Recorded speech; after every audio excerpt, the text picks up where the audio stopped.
isa isa roa telo.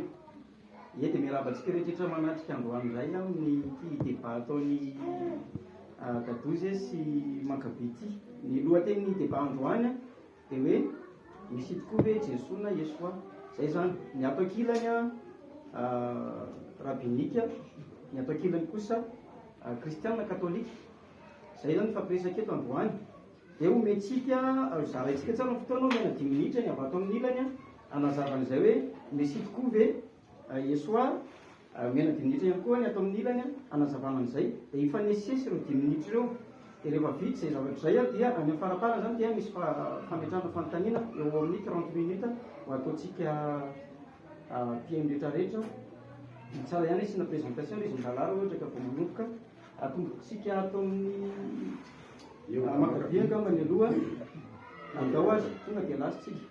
Eo da Makabia tsy mpitondra fivavahana fampandalina ny resaka kolotsaina Jiosy Israelita zany.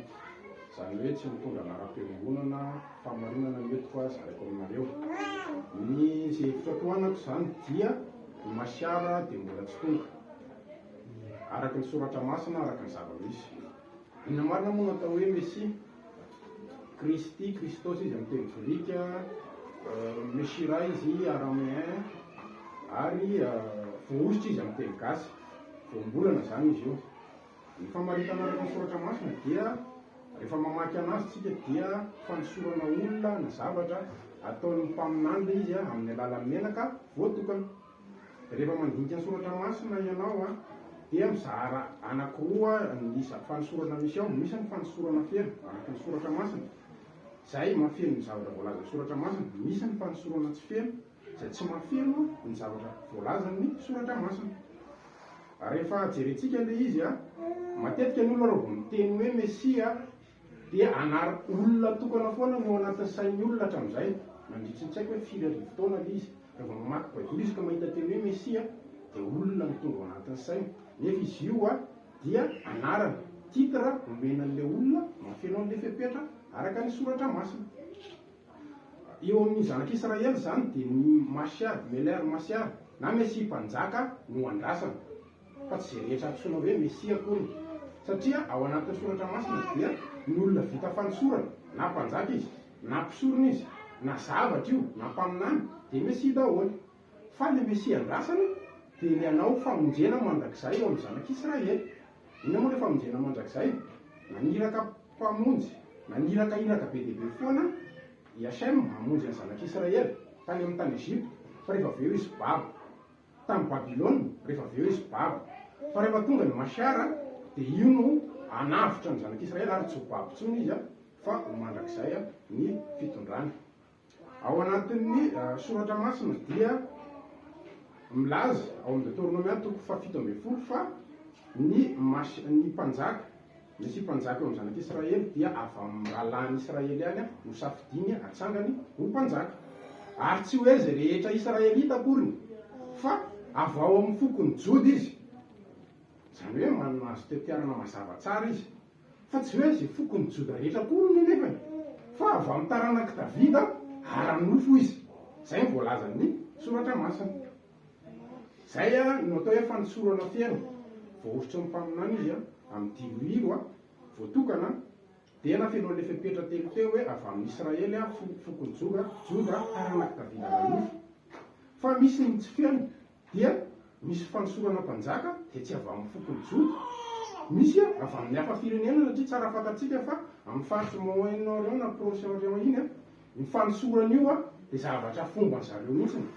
Ho an'ny ankoatra ny zanak'Israely zao ohatra dia na ny mpivady hanao mariazy ary dia hosorana ny zareo. Zany hoe mivoaka amin'izay fa efa zavatra matetika mpiseho any zany zay zavatra zay. Manaraka an'izay amin'ny fanosorana tsy feno koa dia raindray ny voasoratra dia milaza fa tsy nandalo an'ilay fanosorana ara-baky teny fa tenenina fotsiny izy hoe ity dia Mesia. Fa tsy hitanao anatin'ny soratra masina hoe taiza izy no sorana. Sady tsy ao anatin'ny fokony Joda izy mety ivela ny fanjakan'ny Israely tahaka ny Kirosy ohatra. Dia tsy izay ilay Meler Masiara andrasan'ny zanak'Israely fa araka n'ilay voalaza teo. Ary rehefa tonga io olona io dia misy asa andrasana miaraka aminy, fa tsy hoe miteny aho hoe za Messia dia Messia ianao. Raha miteny ny olona raha hoe za mpanety nefa izy tsy manety akory dia mandainga izy zany. Dia ohatr'izay koa hoe ny asan'ilay Messia no amaritana anazy fa izy, fa tsy hoe miteny ianao na manoratra boky mikasika an'ilay olona dia hoe Messia ianao rehefa avy eo. Misy zavatra efatra ihany ny tantaraiko fa betsaka ilay izy, fa amin'ny ankapobeny zay. Rehefa tonga ny Messia dia izy manangana ny tempoly. Hoentiko ny fanazavana rehefa miditra ny détail rehefa avy eo. Manarak'izany dia rehefa tonga izy manangana zanak'Israely izay miparitaka ireny vazantany efatra araka ny voalazan'ny Torah sy ny Nevim na ny mpaminany. Manarak'izany dia misy ady ao Israel amin'izao fotoana izao.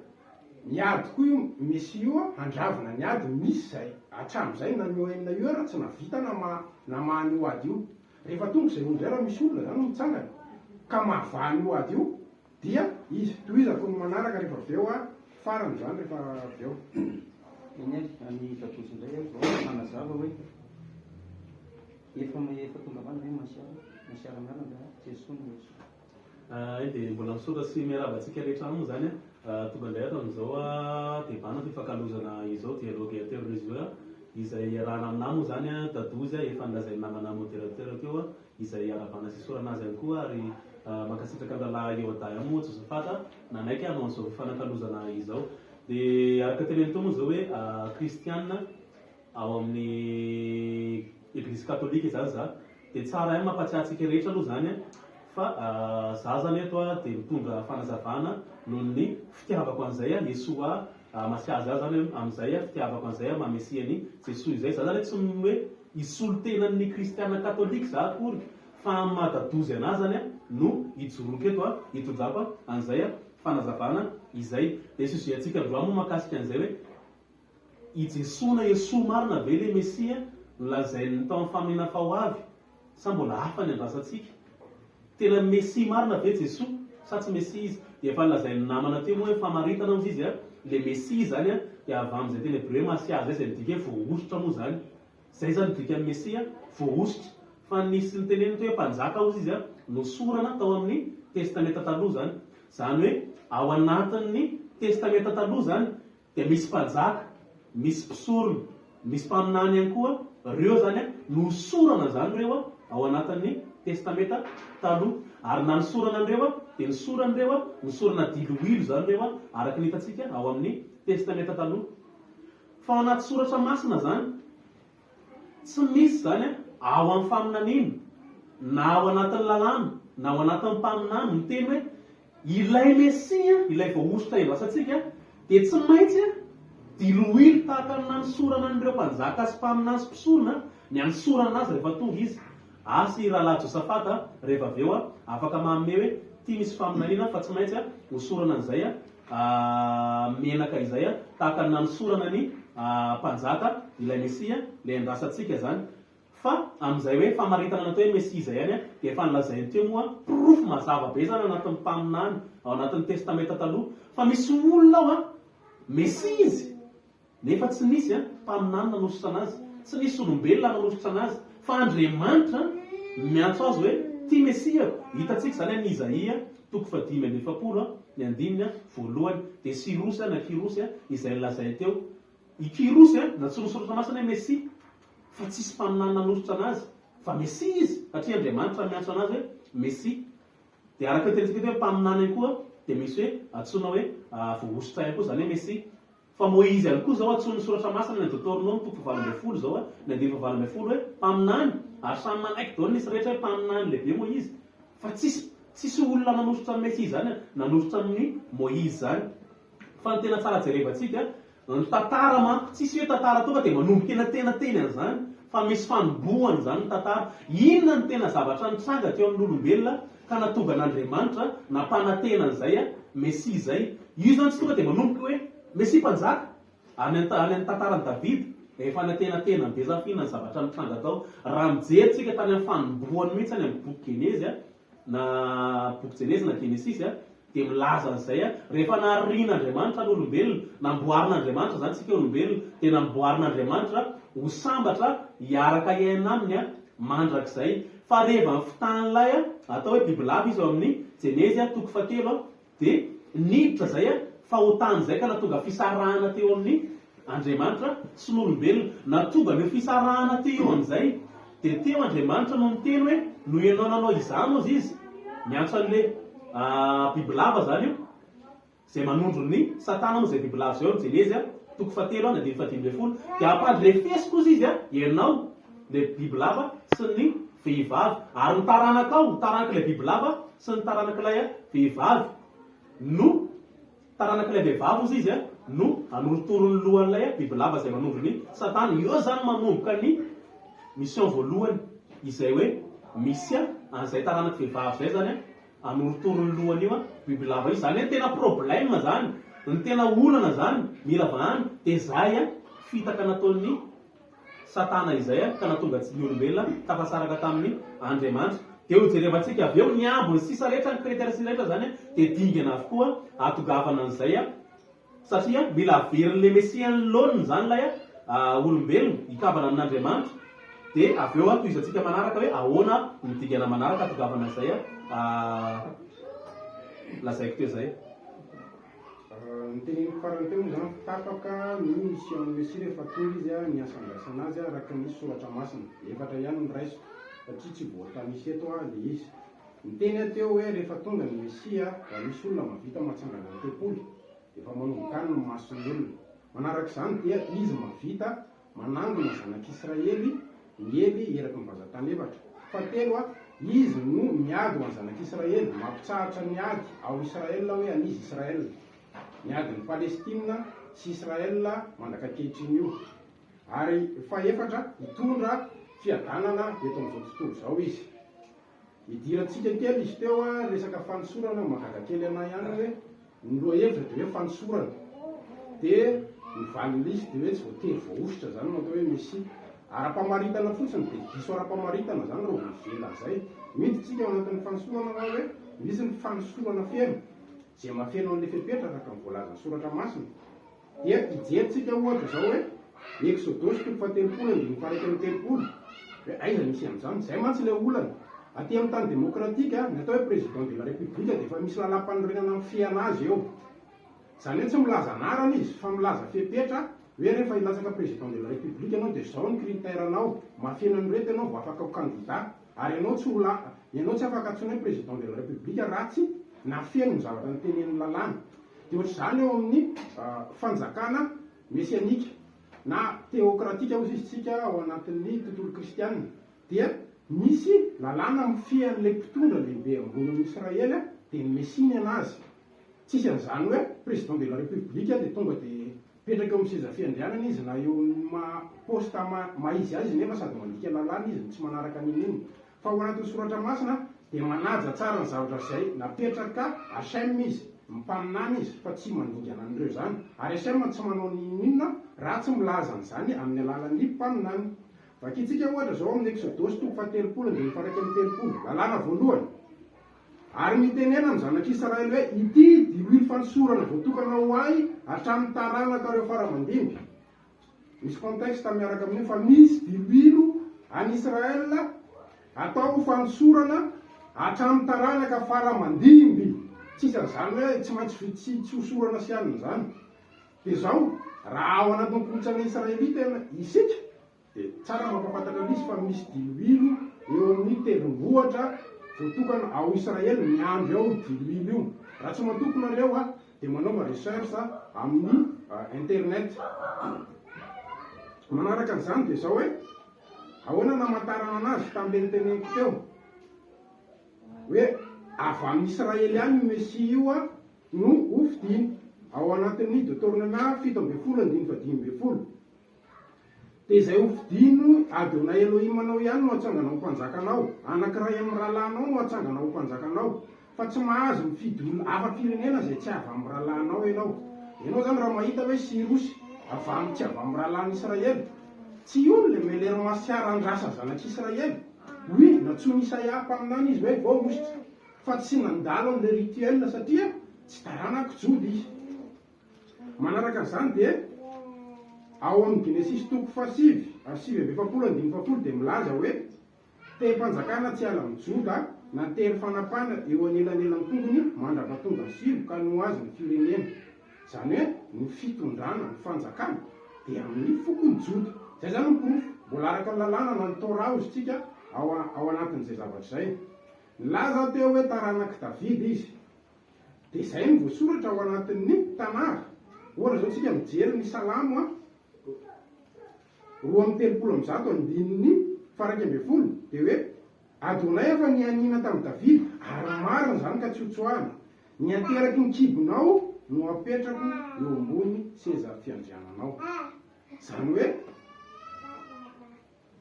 taranak'i Davida ary anofo ihany koa izay nateraky ny kibony no manjaka eo amin'ny Israely. Ohatr'izany ohatra zao tena mitana anjara toerana lehibe mihitsy ny fanosorana eo amin'ny Israely satria nahoana ny olona rehetrarehetra eto ambony tany na mpaminany na mpitondra fivavahana dia samy manana ny hevo hoe iza ny Mesia. Fa ny Mesia izay tonga eo dia asainy maloha manendry anazy. Dia aveo maniraka amin'ny mpaminany izy hoe manambara ny fomba ofisialy amin'ny alalan'ny fanosorana fa ity ny safidiako ampabe maso. Vitsy izay fanosorana izay tsisy ady hevitra mikasika an'iny olona iny hoe Mesia sa tsy Mesia. Raha vao tsy manaraka an'izay ilay olona mandritry ny 2 arivo tena dia ady hevitra eto foana tsika. Toizantsika sy mipofona zany rehefa aveo le hoe ahoana zay resaka fanosorana izay. Ozy namana Josafata etsika teo hoe tsy manaraka ny famaritana ozy le hoe tsy maintsy raha hoe tsy voatery hosorana dilo ilay olona. Nefa izy ihany miteny an'ilay izy manaiky any izy an'ilay sirosy fa ekeny soratra masina hoe voaositra i sirosy. Fa ny tena mipetraka zany dia ohatr'izao hoe nahoany sirosy no antsoina hoe Mesia nefa tsy nisy mpaminany tsy nisy olombelona nanositra anazy. Faharoa hoe Mesia ary zany sirosy sa tsy Mesia, iza ny antso azy Mesia? Dia Andriamanitra mihitsy ny antso azy hoe Mesia. Zany hoe tsy tsika olombelona mihitsy zany manery hoe tsy maintsy hosorana diloilo zay vao antsoina hoe Mesia.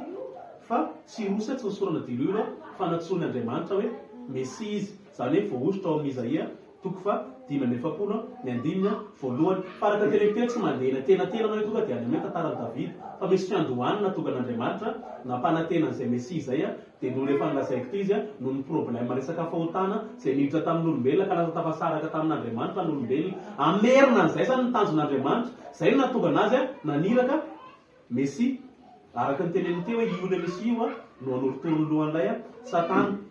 Dia le Mesia nampanantenany io tompoko rahalahy Josafata tsy mpanjaka tahaka ny Davida fotsiny. Zany hoe zazany dia manaiky soma tsara mihitsy hoe ho mpanjaka izy fa tsy izay fotsiny nefa le izy. Fa raha mijery zao tsika raha mijery tsika any amin'ny Zakaria zao any amin'ny Zakaria any amin'ny toko fa Zakaria any amin'ny toko fahenina teny zao ny lazainy eto amin'ny Zakaria any amin'ny toko fahenina ny 2:12 dia zao ny lazainy ato. Ozy izy hoe ny 2:12 avy eo Josoa io dia itenenanao hoe izao ny lazainy ny tompony tany tontolo. Indro lehilahy anankiray atao hoe tsy moka misy moko mandika teny hoe solofo le izy arakaraka dika teny moa io fa hainy rahalahy Josafata tsara zany. Fa eo amin'izay nalovany dia zavatra hitsimoka kokoa sady izy nanorina indray ny tempolon'ny tompo. Iny le lazainy Josafata nanorina ny tempolon'ny tompo. Mbola lazaina rehefa avy eo moa hoe nanorina ny tempolo ve Jesosy sa tsy nanorina. Dia avy eo lazaina eo amin'ny mandeha manaraka eo eny nanorina indray tempolon'ny tompo izy ho tafiana fiandrianana mipetraka ho mpanjaka amin'ny seza fiandrianana. Dia eo amin'ny andininy eo ambany eo any amin'ny manaraka ny hoe arompisorona eo amin'ny seza fiandrianana isy fiainana mihavana tsara amin'izy roa ireo. Zany hoe ao amin'ny Zakaria zany zao toko fahenina ny 2:12 sy 13 dia lazay mazava tsara hoe ilay Mesia nge rahalahy Josafata tsy ho mpanjaka fotsiny misy ananyrahana anazy fa sady ho mpisorona hipetraka eo amin'ny seza fiandrianana ihany koa le izy. Haintsika tsara misy olona anankiray zay ataontsika Melkisedeka any amin'ny boky Jenezy any na Genesis Melkisedeka zao sady mpanjaka izy no mpisorona.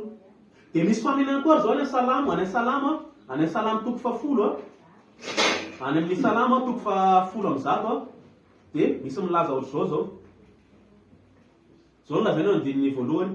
Izao izao no teny maro ny tompoandriamanitra tamin'ny mpanjaka tompo hoe mipetraha eo amin'ny seza fiandrianana ankavanako izao anao amin'ny fahavalinao ho fitoeran-tongotra. Eto zany zao misy asainy amin'izay hoe atson'ny soratra masina zay hoe tompo asainy mipetraka eo amin'ny akavanan'Andriamanitra zay. De io mipetraka eo akavanana eo angazainy eo amin'ny andininy fa efatra hoe efa nanena tamin'ny tompo ka tsy hanenena zao mpisorona mandrakizay ianao araka ny fombany Melkisedeka. Zany hoe olona atsony soratra masina hoe tompo eto zany zay atsony hoe petraka eo akavanan'Andriamanitra de atsony sady mpanjaka satria milaza amin'ny fahazakan'ny Mesia manko salama fahafolo amby zato io.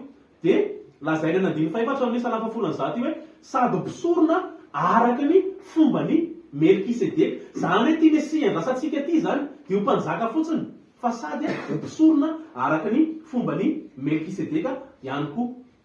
Nisy izy io tefa narahantsika teo aloha teo araka ny lazain'ireo rabay fa ny Mesia de mbola mihoatra lavitra no Abrahama, mihoatra lavitra any Davida sy hatramin'ny anjely. Zay moa lazainy any Isaia 2:20 de rehefa avy eo azavaina antsika ahoana zany mahavoaositra ny Mesia araka ny lazaina teo hoe ny dikan'le Mesia de ho voaositra ary tsy voatery hoe tsy maintsy sorana dililo zay vao atsona hoe voaositra. Fa misy tao atson'Andriamanitra hoe Mesia nefa tsy sorana dililo nefa Mesia izy ary porofona avy eo Jesoa de voaositra izy zany hoe Mesia. Tizaka hoe ny fanazavako teo hoe famaritana tamin'ny voalohany dia misy ny fanosorana feno. Atao hoe fanosorana feno dia fanosorana manaraka izay lazain'ny soratra masina. Taranaka Jody izy, taranaka Davidy izy, nosorana ara-baky teny izy misy nataony tao efa voazavako telo izy hoe sy rositra ao anatin'ny fokony Jody. Tsy sirarain'ny Israely na Mesia izy na tsy Mesia fa tsy izay no andrasan'ny Israely fa avy amin'ny fokony Jody. Toizako izy teo hoe ny fanosorana dia zava-dehibe satria mampitsahatra ny fisalasalana hoe Mesia mpanjaka ve ilay olona sa tsy Mesia mpanjaka satria samy manana fijeriny daholo ny olona. Nefa vakitsika ohatra zao ny ao amin'ny Samuela voalohany 1:2 ka hatramin'izay janonany ary hoe Adonay tamin'ny Samuela mandraka oviana no alelovana ao Saoly nefa zao efa nandahazo tsy ho mpanjakan'ny Israely. Feno dililo ny tandrokao ka mandehana fa irahako any amin'ny Jese Betlehemita ianao fa efa nahita mpanjaka ho ahy amin'ny zanany aho sambikina ihany izy ary atsoy Jese mba ho any amin'ny fanatitra ary zao ampafantatra anao izay ataonao ka dia hosoranao ho ahy izay lazaiko aminao. Ary Samuela nanao izay lazainy Adonay dia tonga tao Betlehema izy ary nitsena azy amin'ny kovitra ny olona tao an-tanàna ka nanao hoe fihavanana va no hiavianao ary hoy izy fihavanana avy hamono zavatra tao fanatitra ho any Adonay aho. Atokano ny teninareo ary andeha hiaraka amiko ho any amin'ny fanatitra. Dia natokany Jese sy ny zanany ka nasainy ho amin'ny fanatitra ary noho tonga ireo dia nijery any Eliab izy ka nanao hoe ny voaositra Adonay tokoa hita eto anatrehany. Fa hoy Adonay tamin'ny Samuel aza mijery ny tarehany na ny avitsanganana fa efa nilavitra izy. Eo zany misy tantara hoe ny rano le mpamognano izay akaiky any Shem dia diso ny fomba fijeriny satria mijery ny zavatra ivelany izy. Nahitany zokiny Davida lamatoy izy ty ozy izy ny Mesia ozy izy Shem aza mijery ivelany ianao fa tsy io ny voaositra ozy izy efa nilavitra io mitoy ny tantara.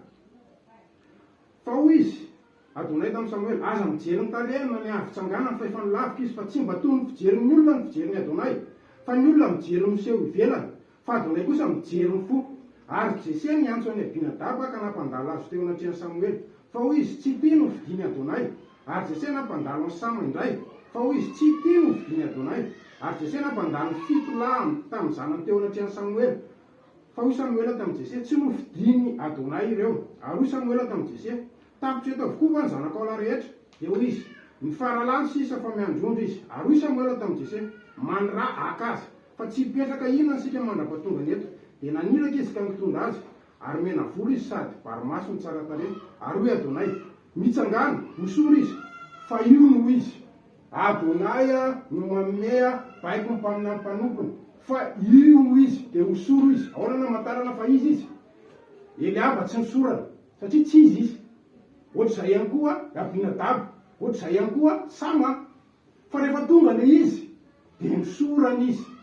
Nange jerentsika ny fatateran'izany eo amin'ny 7:30 hoe ary Samuela nandray tandroka fedililo ka nanositra azy teo amin'ny rahalahy ary nyfanahana Adonay latsaka tamin'ny Davida tamin'izay fotoana izay. Zany hoe rehefa tonga ny Masiara, tanterahany ara-baky teny ny zavatra izay voalaza ny soratra masina. Ary rehefa avy eo ny ara-panahy latsaka aminy mifanahy, mafeny mifampiatra amin'ny atsipirian'ny Masiara rehefa tonga. Fa tsisy an'izany hoe any atsifatsifaka ny soratra, mahatanteraka ny soratra masina hatramin'ny voalohany ka hatramin'ny farany izy. Ary manaraka an'izany dia izao hoe tsy hosorana ara-panahy fotsiny ny Mesia fa sady ara-baky teny. Ary ny fanosoran'izay dia hoeken'izao tontolo izao. Magaga masy dia izao hoe misy olona lazaina fa Mesia nandritry ny 2 arivo taona. Fa mandrakitiny androany mbola reraka mandresy lahatra izao tontolo izao izy fa tsy vitany le izy. Nefa jereo tsara izao Mesia mpanao baolina, mila évangélisation 2 arivo taona be. Ohatr'izany ny président Amerikanina Joe Biden amin'izao fotoana izao, mila torina amin'izao tontolo izao hoe président izy. Fa ohatr'izany manoatra lavitra moa izany araka ny teneninao ny Masiara rehefa tonga. Tsy mila fitoriteny fa tonga avy amin'ny Masiara. Fa na niasa taona raha dia efa mampiaiky an'izao tontolo izao izy. Efa nitenenina teo ny asany hoe rehefa tonga izy ka mijoro ny tempoly. Rehefa tonga izy ka mody amin'ny tany ny zanak'Israely. Rehefa tonga izy miady ho zanak'Israely mampitsahatra ny ady ao amin'ny Moyen-Orient ao ary mampisy fiadanana eto amin'izao tontolo izao. Magaga ny Mesia torianareo rehefa tonga tsy nahatanteraka an'izay, na ara-baky teny, na araka soratra masina.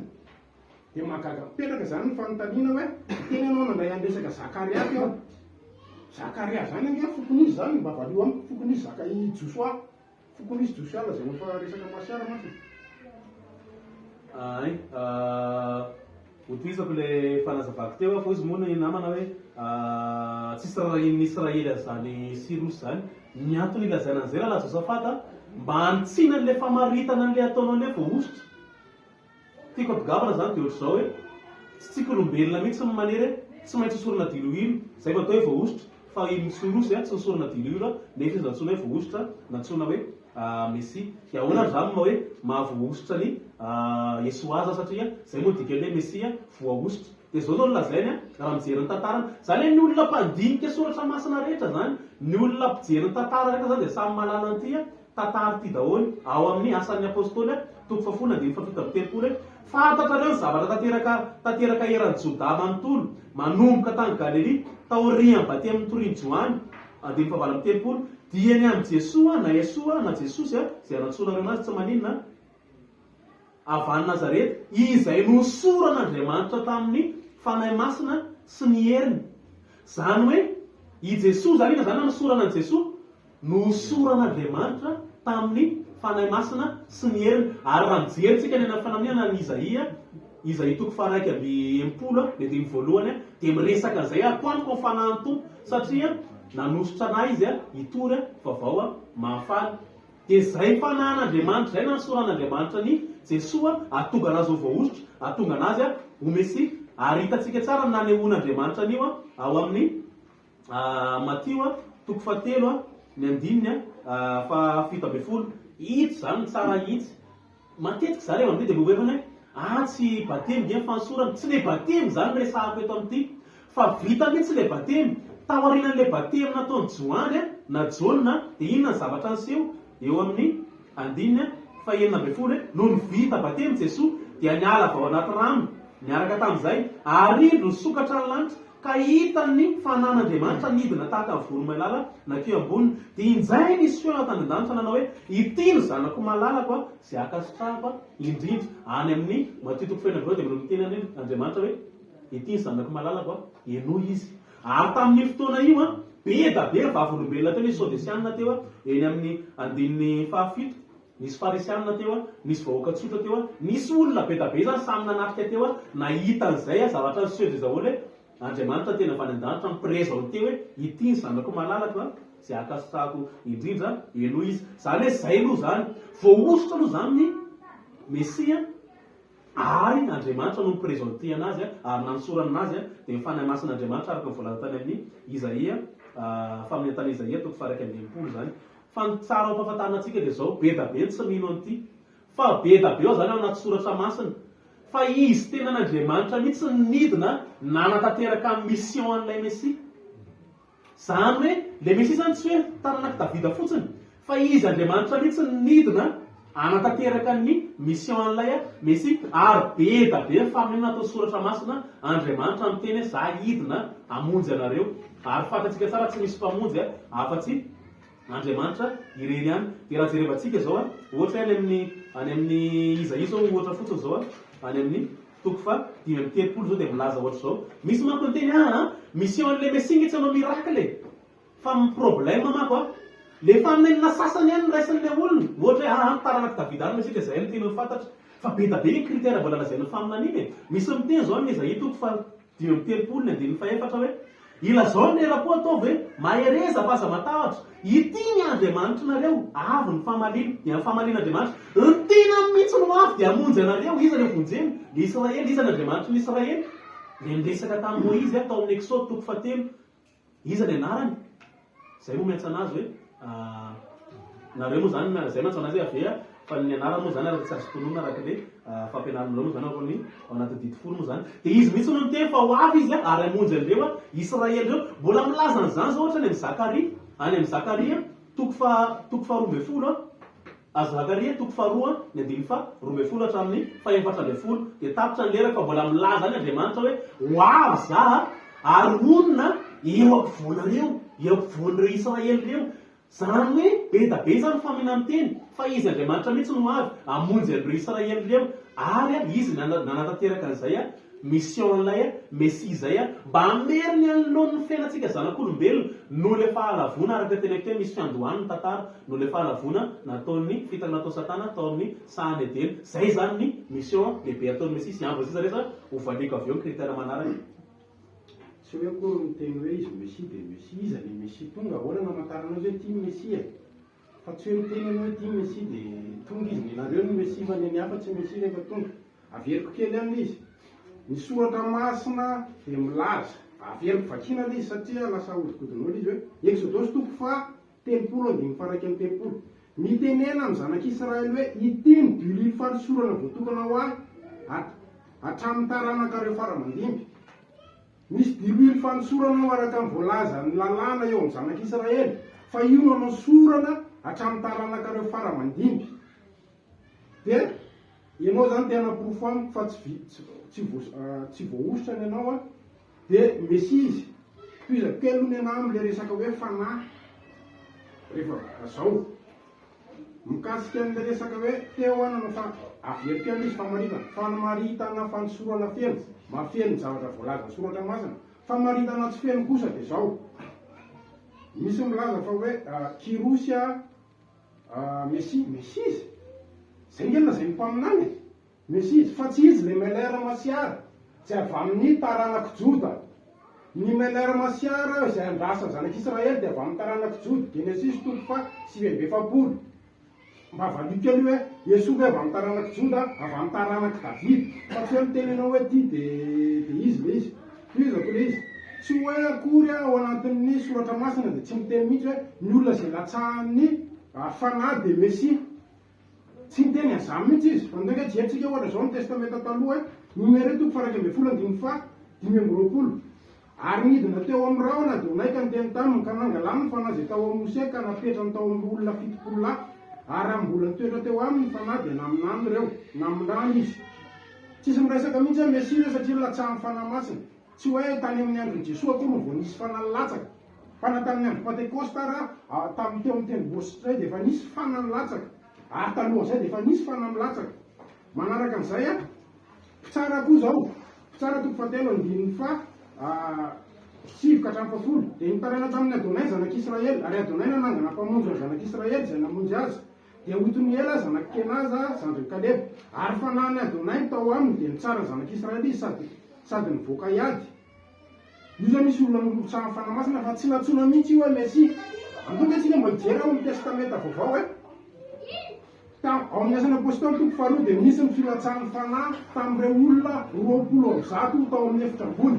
izongozona ny trano misy rivotra sisisisisisa fa tsisy ny teny mihitsy ao hoe Messia satria latsahan'ny fanahy manaraka an'izany misy olona nataon'ny Paoly apôstôly batisa ihany koa ndreka jerentsika asana apôstôly toko fa 7:21 ary efa nametrahany Paoly tanana izy dia nilatsaka tamin'ny fanahy masina ary niteny tamin'ny teny tsy fantatra izy sady aminany tsisy miresaka mihitsy hoe mesy io.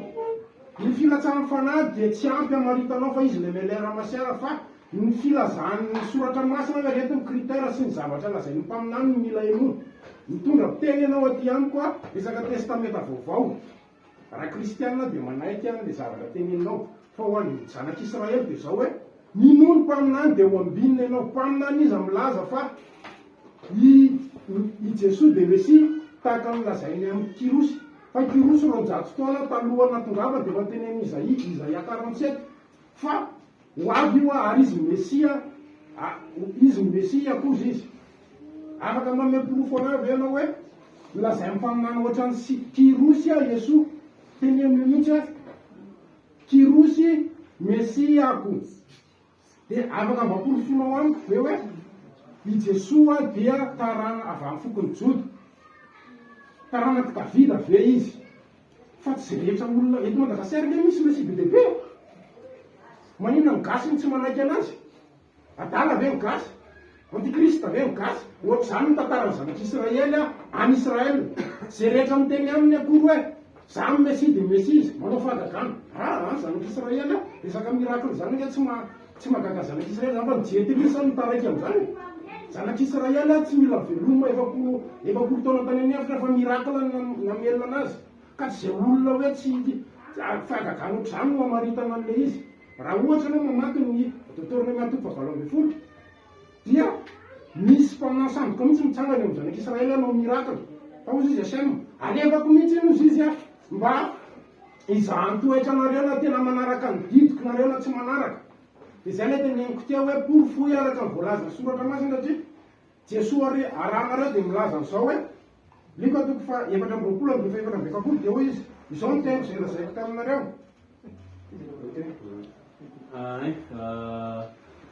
Misaotrana moa an'izay fa miresaka an'ilay tany amin'ny Exodus na Exode na mahakasika an'ilay sorana diloilo ry zareo tsy hoe mihitana makany amin'ny taranaka zany le izy. Fa misy teny zay eo amin'ny Salamo 5:7 ny andiny 7 miresaka zay zavatra resahana zay.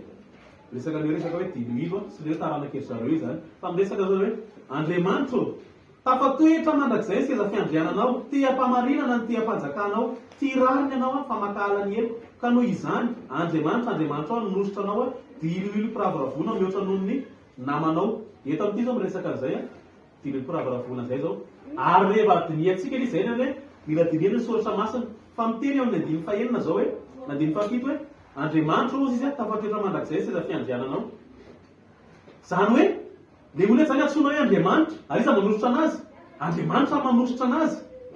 Ary solo io diloilo mpiravoravoana mihoatra noho ny namanao rehetra. Zany hoe tany sainy Jehodato eo zany mbola mihoatra noho nyreo no diloilo lazainao ansorana anazy. Ary zay le lazain'ny bokin'i Isaia 40 fa mifanan'Andriamanitra na nisoran'Andriamanitra. Sa amintsika ve raha Andriamanitra ve manositra hoe Andriamanitra ve fanahy Andriamanitra ve andray diloilo io ohatr'izao? Tsy mitombona le izy fa mifanana nisorana an'ilay Mesia. Fa mijerevantsika misy fanteny napetraka ao teo izy mpaminany ny teny anazy hoe Mesia izy. Mbola hovadintsika io rehefa avy eo.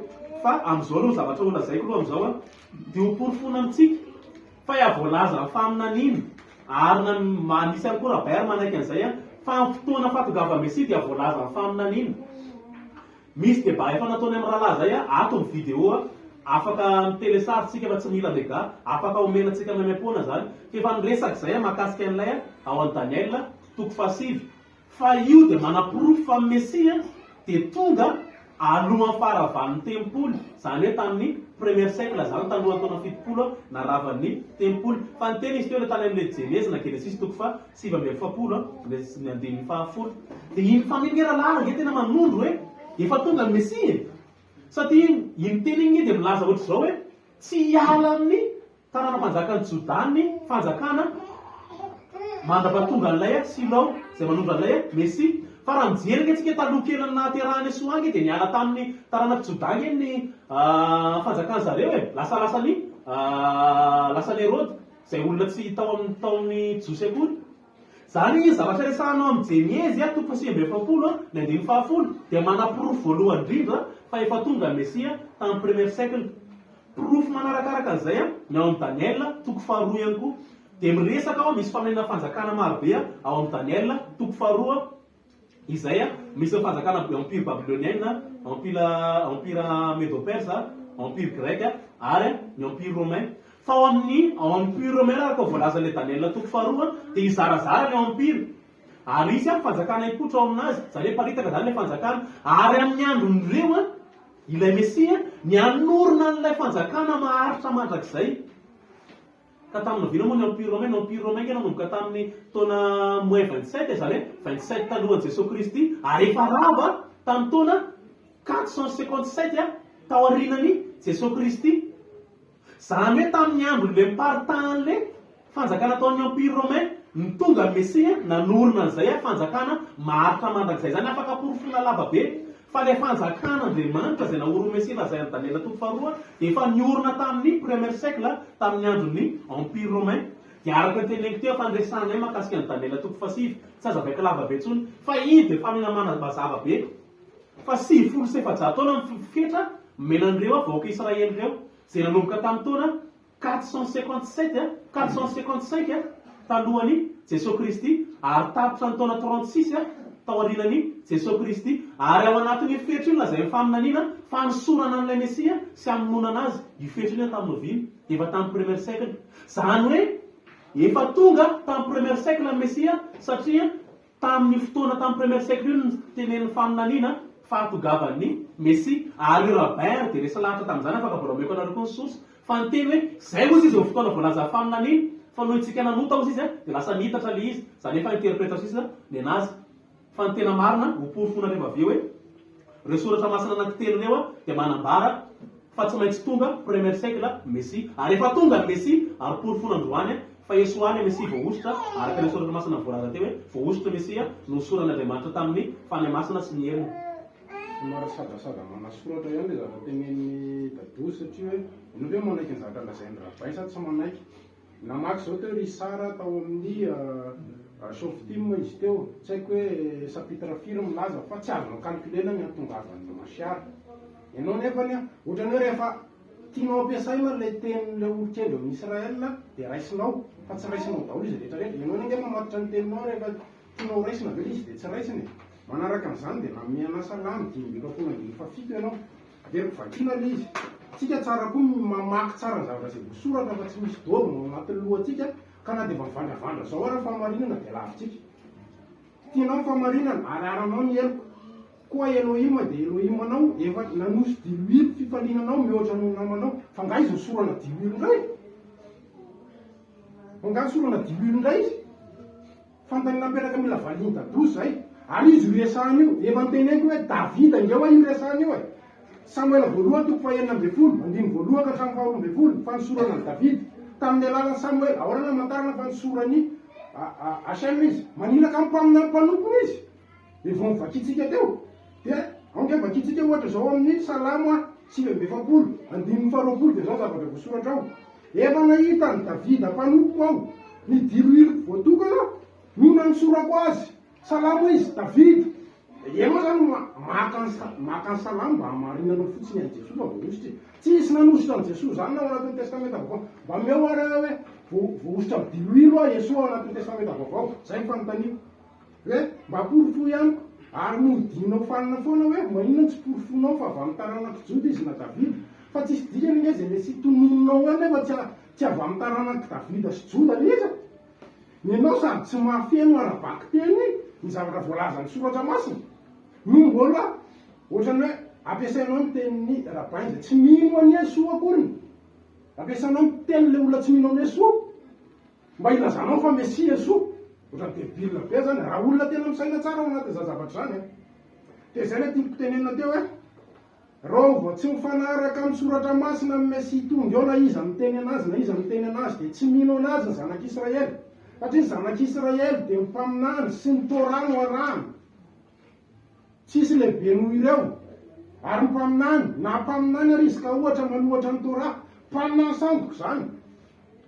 Dia zay zany no tiako azavainao anatin'izy hoe porofoy amiko amin'ny alalan'ny testamenta vaovao fa nisorana izy aiza le dilo ely lazainao alainao amin'ny salamy 5:20 eo fa zaka efa miteny tanao fa ianao zany manamafy zavatra resahako Exodus 3:30 diloilo fanosorana hatramin'ny taranakareo faramandimby dia manteneny teo manaovinareo recherche masiara selon le judaïsme na messie selon le judaïsme dia ahita zavatra be dehibe nareo ao mikaroko fa hitanareo ao anasehoana mikasika ny resaka diloilo io manaraka an'izay a nangataka teo izy hoa Josoa le lazainy Zakaria fa ianao zany ohatra mitsongotsongonao fotsiny le izy ohatra manao resaka bokatera fotsiny le izy sady tsy ao anaty contexte le izy Josoa taranak'izy izy fa melera masiara dia avy amin'ny taranaka jody eo amin'ny zanak'Israely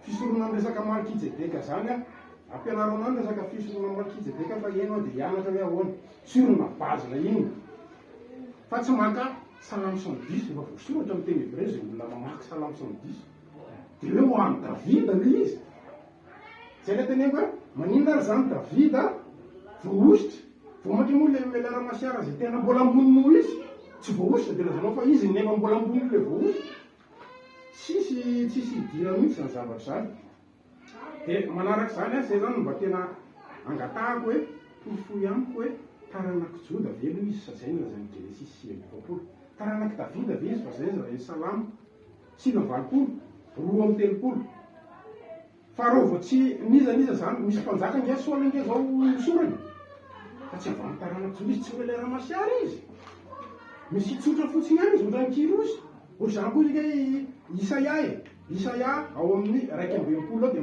milaza fa nanositra izy fa io le teneniko anao anatin'le fanosorana tsy feno tsy milaza melera masiara fa afaka ilazana zavatra ao any fanosorana taberina kely misorana ny mpanjaka sy ny mpaminany Eli nanositra ny Elisa nanositra mpanjaka hafa mpanjaka ny Asiria fa tsy izay le divantsika hevitra eo fa le andrasana dia hoe melera masiara mpanjaka eo amin'ny Israely voalohany indrindra aloha mahakasika an'le salamy le misorana diloilo dia tsika any mandinika Andriamanitra zany a tsy olombelona mitovy amintsika fa Andriamanitra zany fanahy fa voalaza an'le ao amin'ny salamy dia ohatr'izao 9:7 Andriamanitra tafatoetra mandrakizay ny seza fiandriananao zao hoe Davida moa izy io Davida hoe Andriamanitra hoe Davida sa hoe Andriamanitra tafatoetra mandrakizay seza fiandrianana tia-pamarinana ny tia-panjakanao tirarinao fa makaharan'ny elo ka noho izany Andriamanitra nanositra diloilo mpiraviravona mihoatra noho ny namanao rehetra zany hoe le misorana eto a dia mihoatra noho ny namany rehetra isan'ny namany rehetra ny tany saina tena mpiandohana nisy mpanjaka nosorana tao nisy mpisorona nosorana tao nisy mpaminany nosorana ihany koa teo fa tia misorana ty a sady antsoina hoe Andriamanitra izy a no mbola mihoatra noho ireo mpanjaka sy mpisorony ireo ary zay no lazain'ny Isaia hoe le fanahan'Andriamanitra nasorana azy fa zay nge tena teo tsy valinao hoe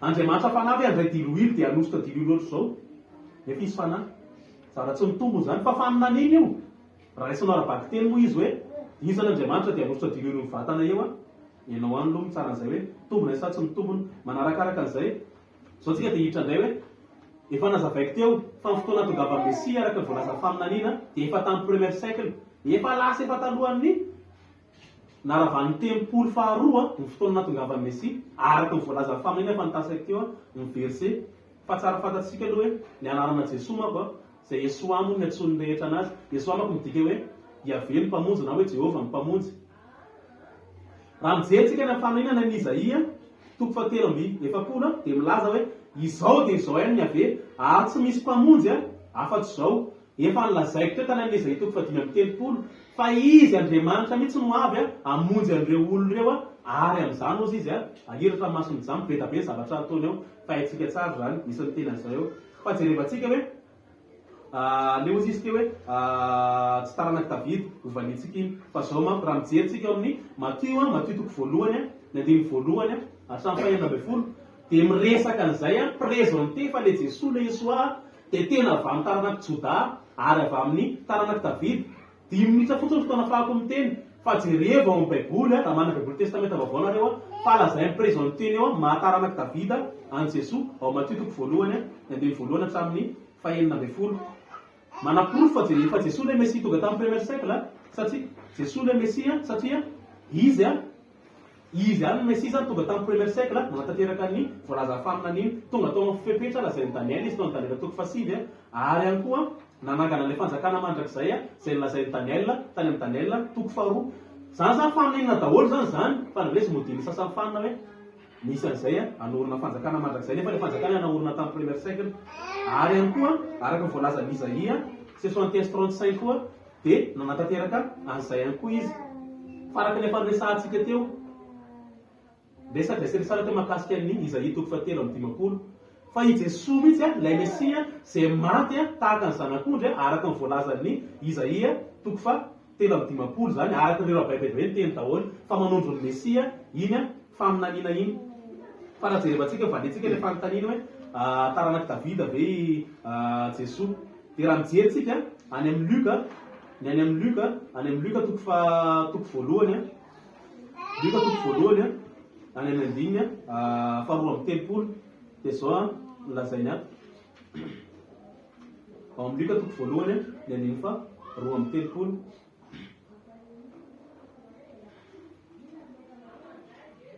Miantso an' Jesosy zany ity zany hoe tamin'ny Jesosy teraka zany ity zay anjely mihitsy zany no nilazany ity hoe ho lehibe i Jesosy io ka atao hoe zanaky ny avy indrindra dia omen'Andriamanitra ny seza fiandrianan'ny Davida rainy izy.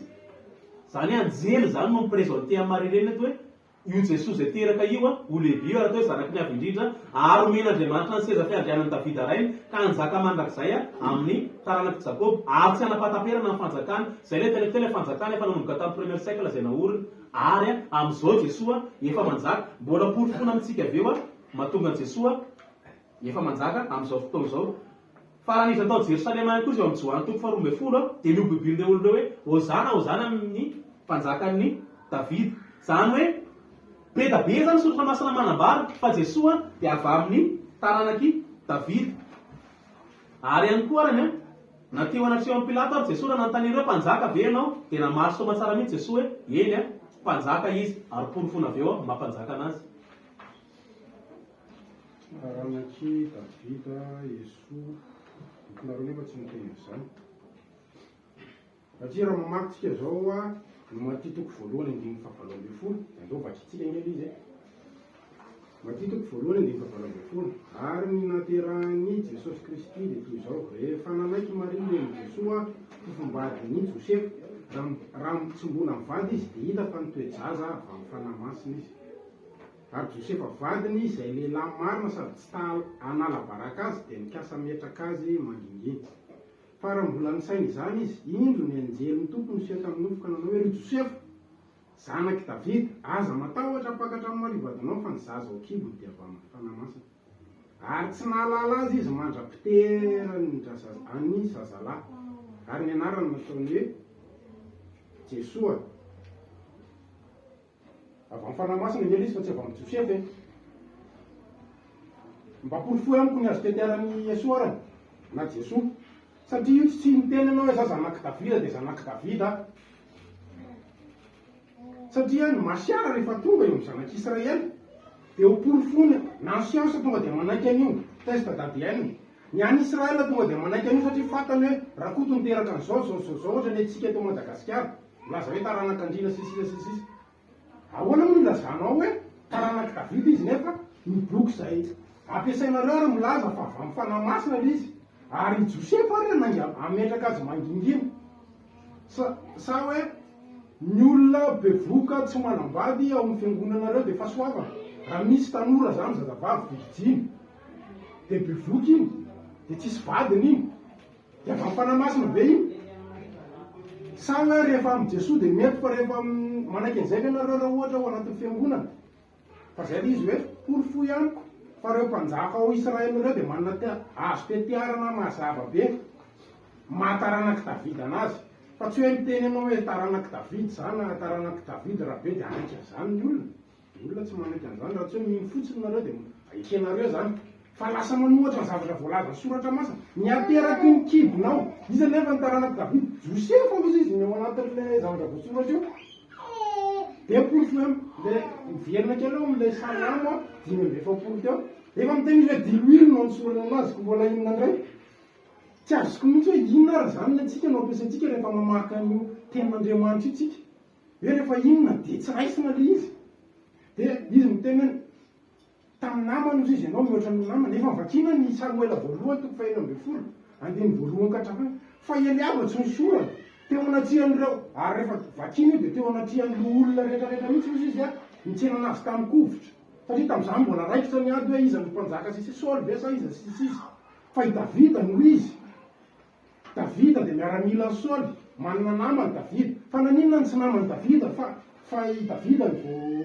voaosy dia efa hiteneniny eo le izy Salamy 5:20 dia hoe misorana tamin'ny diloilo natanteraka ny zavatra voalaza ny Exodus 3:30 dia farika amin'ny 30 nge zany hoe diloilo ko mandrakizay ozy izy hatramin'ny taranaka faramandiby fa za zany ny zavatra tena teneniko eto dia porofoy le azo tetiarany hoe avy amin'ny jody izy dia nateraky ny kibon'ny Davida izy fa zany nke ny hita ao amin'ny Salamy 2:30 any amin'ny 5:20 raha tsy diso dia hoe niateraky ny kibonao any eo izy no angimby anao hipetraka eo amin'ny seza fiandriananao milaza anao fa nanomboka nanjakany ianao tsisy nahita zany tsisy azany any Israela am'izao Davida dia nanjaka tamin'ny Israela rehetra tao Jerosalem aizo Jerosalema any ianao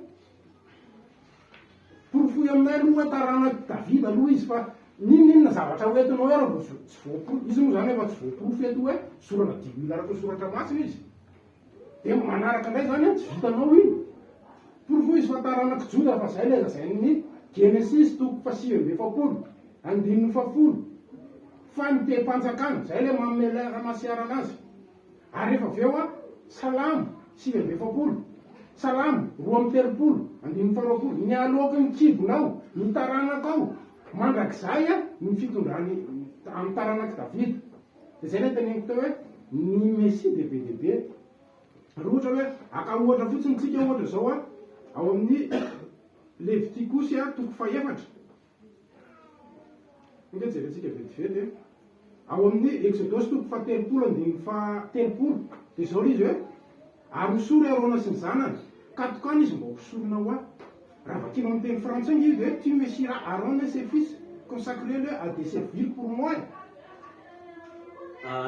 zava-saga tany zany dia hoe hoporofonao izy hoe taranaky Davida Jesoa iamineko verset anao teo fa jereo amin'ny Matio vao manomboka ny boky Matio 1:voalohany dia efa milaza mazava tsara hoe Jesoa dia taranaky Davida ary anjely mihitsy no miprezo anjely izay ny ran'Andriamanitra ao amin'ny Luka 1:1 no miteny hoe Jesoa dia taranaky Davida zanaky Davida jereo zany eo amin'ny baibolinao fa zay lazaina fa ahoana avy zany ma hoe zanaky Davida na taranaky Davida ny Jesoa na i Josefa rainy na i Maria reniny dia samy avy amin'ny taranaky Davida jerevy tsara kely izy ao amin'ny lalàna dia mazava tsara ao amin'ny lalàna fa raha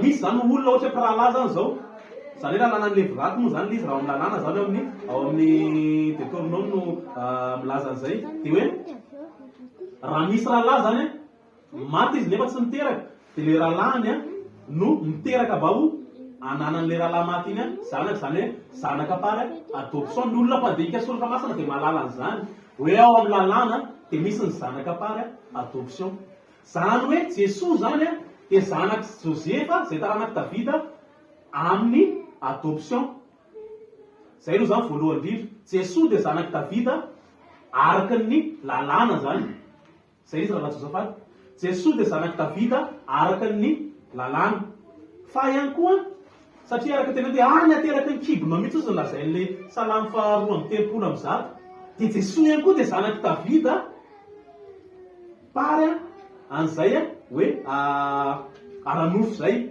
amin'iza ndray amin'ny Maria reny zay natonga ny histoire nasesatra amin'ny voalohany tsy metomboka any antenatena ny tantara fa metomboka any amin'ny fiandohana mihitsy ary amin'ny faminana fiandohana dia milaza fa hoe le Mesia zay hanorotorono ny Satana dia avy amin'ny taranaky ny vehivavy Jenezy na Genesis toko fahatelo ny andiny fa 10:10. Dia zay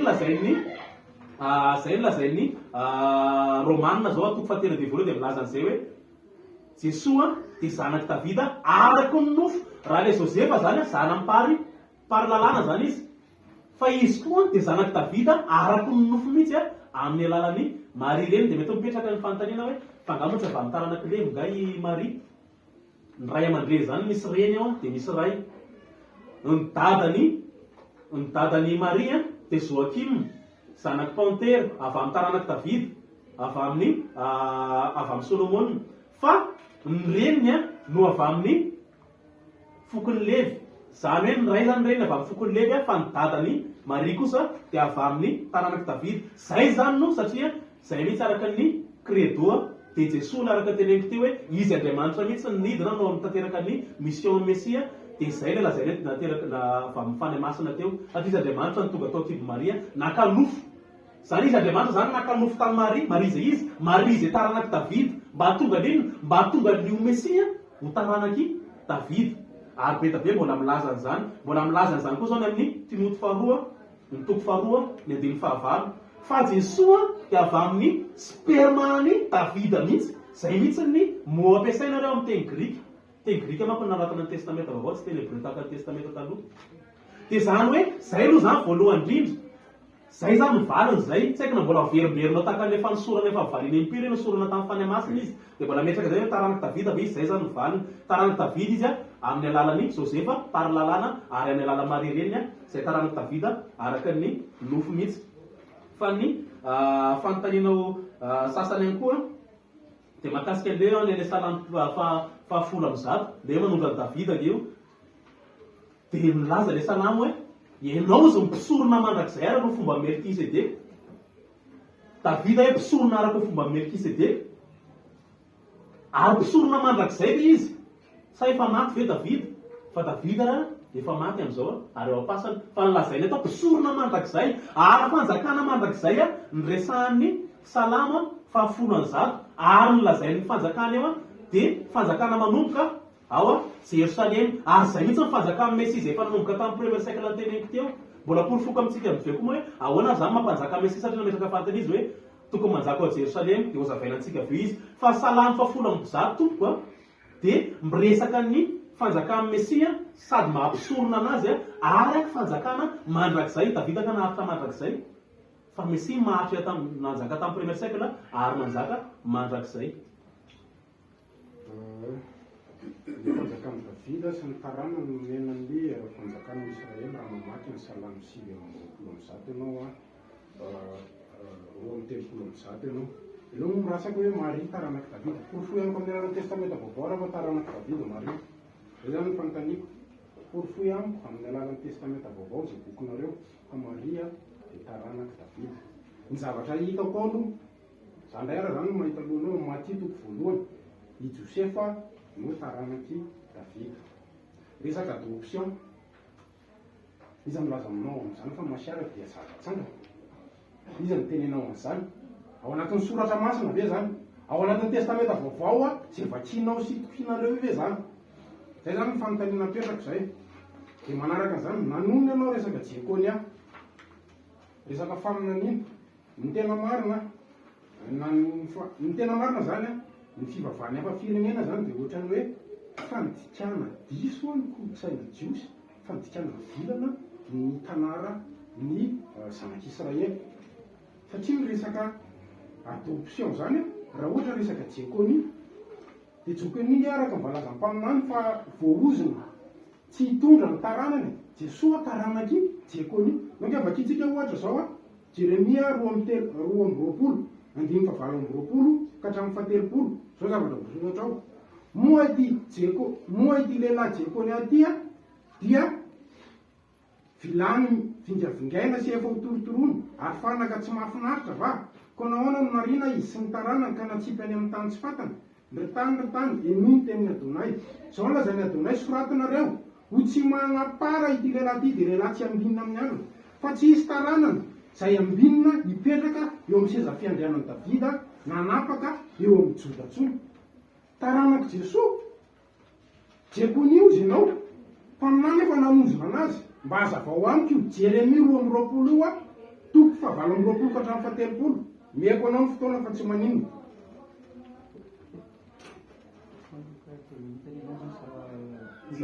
Zany hoe mianao anakadozany Mihaiko tena hazavao misaotra betsaka tonga dia asesiko eo amin'le Jekonia angambany. Jekonia de Maria de marina mihitsy zany zaho rehefa zavatra voasoratra masina za tsy mandaa zany a misy miteny an'izay mihitsy zany eo amin'ny Jérémie toko 2:20 araka ny teneniny teo hoe Jekonia ozy izy a de ahoana ozy izy olona tsy ambinina sy ny sisa sy tsy anatarana ka sisa fa le fanontena namana eo adako a amajobesina hoe fanontena filambany ihany le izy fa nareo raha zany ao anatin'ny tradition de manaiky mihitsy fa io zavatra ny tenenin'Andriamanitra ny Jekonia io a de foana io a taty aoriana satria raha nolazain'le ao amin'le famina ao amin'ny Jérémie zao a de milaza izy hoe ity laty de sorato ho tsy miteraka zay aloha zany voalohany zany hoe Jekonia zany soratanao tsy miteraka zay zany le ozona anazy amin'ny Jekonia ho lehilahy tsy mahomby a amin'ny androny zay zany ny faharoa de ny fahatelo amin'ny fahantaranana tsisy havanina mipetraka eo amin'ny seza fiandrianan'i David ny tiantenanako raha tsy azonareo a Jesosy manko zany a misy razambe an Jesosy zany avy amin'ny Jekonia io de tiantenenina zany hoe tsy possible Jesosy satria avy amin'ny tanàna Jekonia hoe voaozona ako nefa raha mijerytsika araka teneniko teo a nareo rahabe de samy manaiky ao amin'ny tany mody amin'ny Sénédrine 37 dia hatramin'ny 38 a de milaza fa foana io taty aoriana ary a manaprofo an'izany koa misoratra masina raiso zany noty ao amin'ny tantara voalohany zao toko 7 na 7:20 hatramin'ny 9:20 dia mbola nanana zanaka le Jekonia nefa Andriamanitra miteny ty lehilahy ty a ho soraty a ho tsy manana zanaka zany hoe tsy tanteraka zany le izy satria nahoana mbola nanana zanaka Jekonia ary a ny zanany a de lazainy eo amin'ny 9:20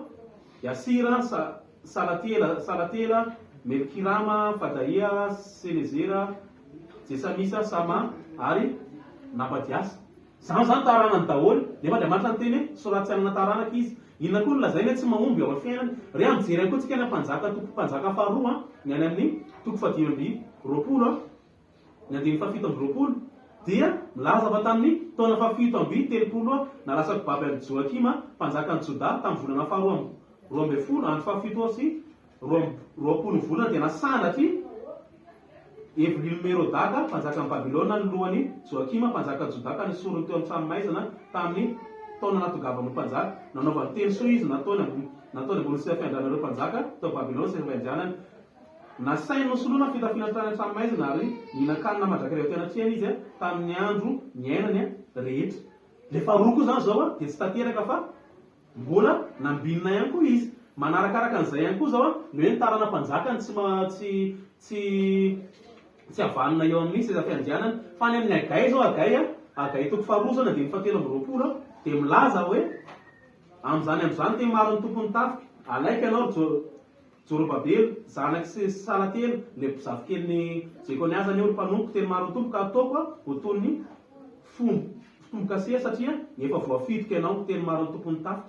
Zany hoe tsisy tanteraka atao aminazy zany le zavatra nilazainy arak'ilay Jeremia toko 2:20 fa ahoana zany ny mahatonga zany dia raha vakitsika ny any Jeremia aloha kely io any Jeremia toko 9:20 ny 7:70 dia miteny Andriamanitra hoe indraindray ozy izy za milaza teny ozona amin'ny firenena anankiray na olona anankiray fa rehefa mibebaka ozy ny olona iny dia anenenako ny ozona nataoko taminazy fa indraindray koa izy za miteny ino zany fahasoavana sa ina filazana zany fitahina ho an'ny firenena olona anankiray fa rehefa mivadika aminahy le olona iny dia anenenako ny sola zaiko taminazy zany hoe fanohatra zany le izy anankiroa dia zay no mitsangatany Jekonia marina izy fa nytenenin'Andriamanitra an'iny fa ny tradition dia milaza daholo hoe bebaka izy taty aoriana ary tsy tanteraka teo aminy ireo.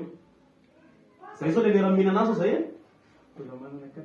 mbola manana 4 minutes zany hoe taranaka ihany mbola tsy fivaliana fa zay misy valiko nantana mezako na tsy amalina point zay le Marie ozy ianao fantanao manaraka zao zay zao le Marie zany zao izy hoe pourfus izy fa taranaky Davida Maria, zany hoe Jesosy zany taranaky Davida amin'ny Maria. Neo izy le tetiarana. Le tetiarana ka ny tetiarana efa vakiko daholo refa ao amin'ny Matthieu toko voalohany sy ao amin'ny Luka toko fahatelo efa mety le verset ao amin'ny lazan'ny tetiarana ny Jesosy. Dia lany any fotoana ke tsisy dikany le efatra minitra nomenao ara izany. Misy dikany tenao moa misy tsisy dikany. Ay dia ao raha misy dikany ary iny. Ao Matthieu toko voalohany zany. Matthieu toko voalohany andininy voalohany. Zao voalaza filazana ny razan'i Jesosy Kristy zanaky David, zanaky Abraham. I Abraham niteraka ny Isaka, Isaka niteraka ny Jakoba, Jakoba niteraka ny Joda, Rahalav, Joda niteraka Peretsy sy Zera, tamin'ny Tamar, Peretsy niteraka ny Atsiroma, Atsiroma niteraka ny Rama, Rama niteraka ny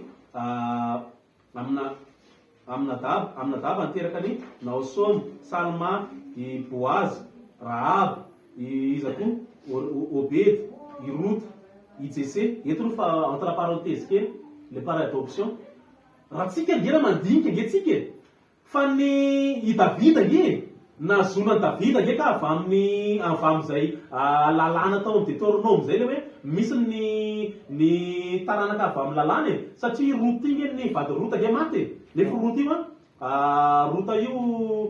Ruth io rebean'ny Davida zany dia ny maty ny vadiny teo aloha dia mbola tsy niteraka izy fa mba azony taranaka zany hoe nazonany Davida dia nanaraka an'le lalàna izy mba azony taranaka dia avy amin'io taranaka par adoption io nazonany Davida hatrany any Davida mihitsy zany dia misy zay lalàna par adoption zay dia ohatr'izay koa nitranga teo amin'ny Joseph.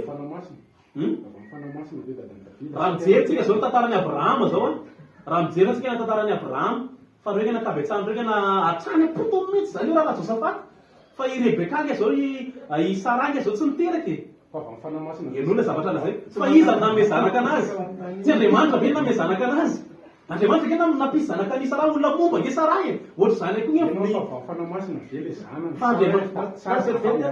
nasepety aloha tsy manana droit metraka fanontaniana aminazy ka ny fotoana mameko anazy fa raha ny fotoana ny mametraka fanontaniana tsy manino fa nasazy izy dia manazava dia arvelona izy manazava ka aina fantatra le fanazavana fa le tsy voavaly mantsy le fanontaniana hoe taranaka na par adoption raha dia le lehilahy iny miteraka anazy fa tsy hoe natsangan'le lehilahy iny avy amin'ny fanamasina. Valiko an'izay ve le izy valiko amin'izay efa nilazaiko teo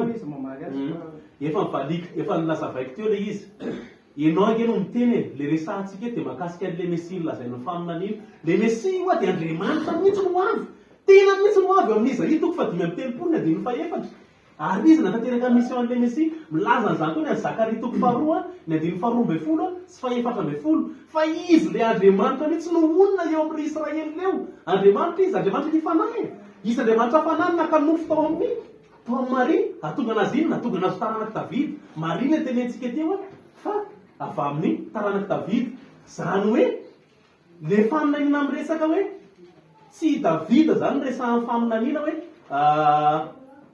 Andriamanitra na ohatra ho fanahy masina fa le Messia ka le Messia ny resahantsika dia zay mahakasika amin'ny Messia ka Messia efa niresahantsika koa reny naraka tamin'ny resara koa mahakasika an'ilay toko fafito ihany koa afaka mbola mentsika ihany koa vidéo ata maimaimpona tsy mila nega zany fa resahantsika tao zany hoe io izay toko fafito io dia tena milaza mihitsy fa le Andriamanitra resahana eo le Emmanuel eo dia tena Andriamanitra tonga lofo mihitsy ary milaza zaza teraka anankiroa zanaky niteraka tao amin'ny toko fahavalo sy ny le Messia zany efa ato izy lasa lava be satria kelo sisa le fotoanako ato dia manaraka an'iny le tetiarana izay efa nilazaiko teo zany le izy dia milaza lava be io fa lany le lera fa any amin'ny andininy dia zay taranaky Davida i Abrahama Isaka sasesasea Davida ary miteny ihany koa hoe Elezara niteraka amin'ny Matana niteraka Jakoba niteraka ny Josefa vady Maria izay niteraka ny Jesosy atao hoe Kristy efa haiko ngety natongavany fa te ilaza izy satria amin'ny Luka mako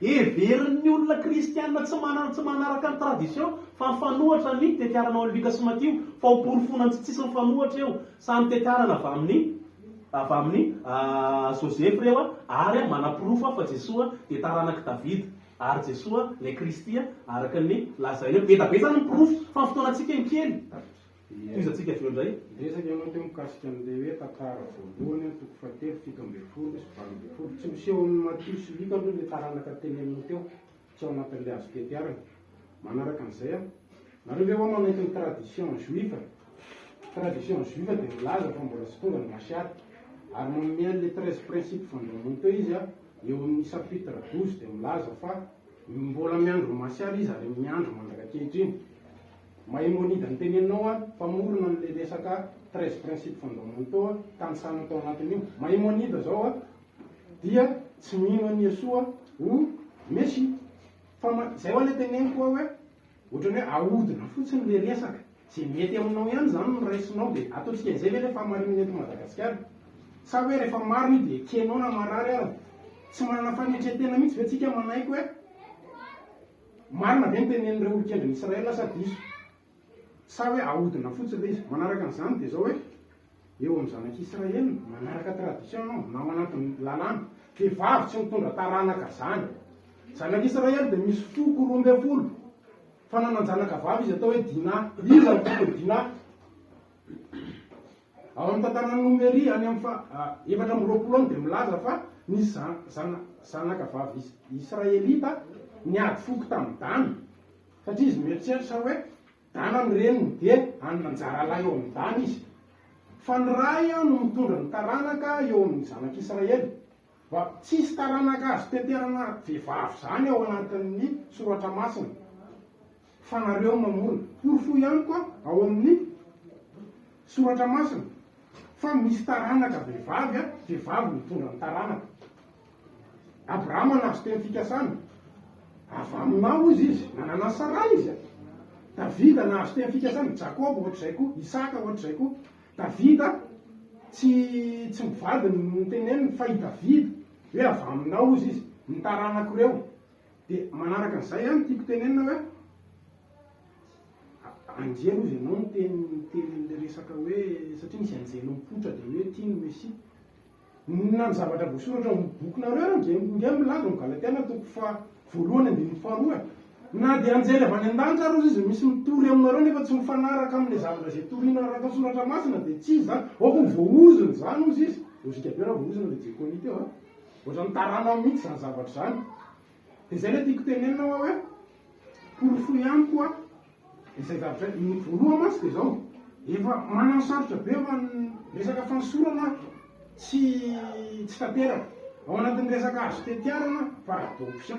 Le olona natao adoption teo ary zareo ka le zanaky le lehilahy mihitsy i Abrahama Sara momba fa zanaky Sara sy Abrahama i Isaka dia ohatr'izay koa Isaka Jakoba zanany fa ny olona rehetra zay zazo kiby olona dia avy amin'ny fanahy daholo fa hoe afaka miteraka raha tsy misy ny fiasan'ny rehetrarehetra ao anatin'izy fa misy zanaky le olona mihitsy io fa ny anao ngefa teneniny mihitsy hoe tsy zanaky Josefa izy tsy nahalala azy izy.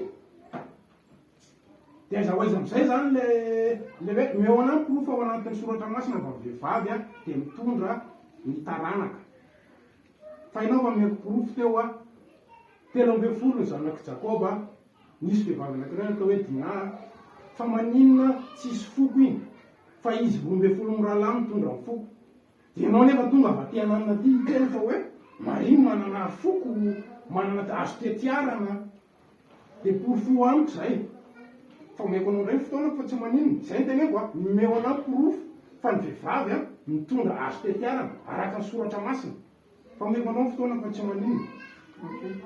Manana tsy mitadraisany vehivavy a misy fantenana diniko teo le mamozy izy hoe le tsy azo calculena ozy izy le fahatongavany Messi ko nahoana raha be no calcul anazy tamin'ny izany fotoana zany dia avy izy mieritreritra indray izy hoe no ny fahotantsika dia zay ozy ny fotoana tokony ho izy fa no ny fahotantsika dia lasa litatra le izy zany misy calcul natao zany teo apetako mihitsy afaka omeko anao le izy avy eo to dia meo anahy le référence dia jereko le izy afaka mijery avaka le izy jery avaka le omeko anao izy avy eo ka ka zahay eno a omeko porofo ianao rehefa be hoe le olon-kendreo milaza fa tsy azo porofona le izy.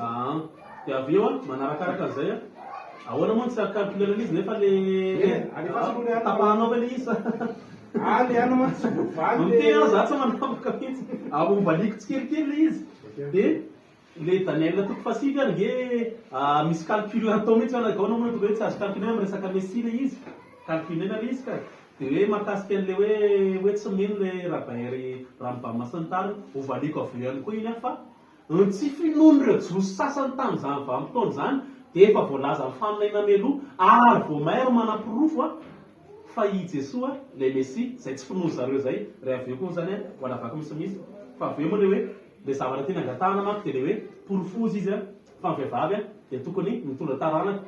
Raha nandinika zany nareo vao nanomboka ity dia zay no nanoboako anazy teo hoe ny tantara hoa tsy manomboka ina tena teny an'izany fa misy fanombohany ary ny fanombohany dia any amin'ny boky Jenezy. Inona ny problème teo dia efa nilazaiko tao amin'ny Jenezy na Genesis toko 7 ny 5:10 fa faminenana voalohany mahakasika ny Mesia dia taranaka vehivavy mihitsy izy. Ny taranaka ao sy ny taranana moa izy zany hoe ny taranak'ilay vehivavy sy ilay taranak'ilay bibilava dia ifanohatra ao izy any avakeo ny Jenezy toko 7 ny 5:10. Zay aloha zany voalohany, zay mihitsy faminana voalohany zay. Ianao zany tokony averimberina hianatra le torara izany.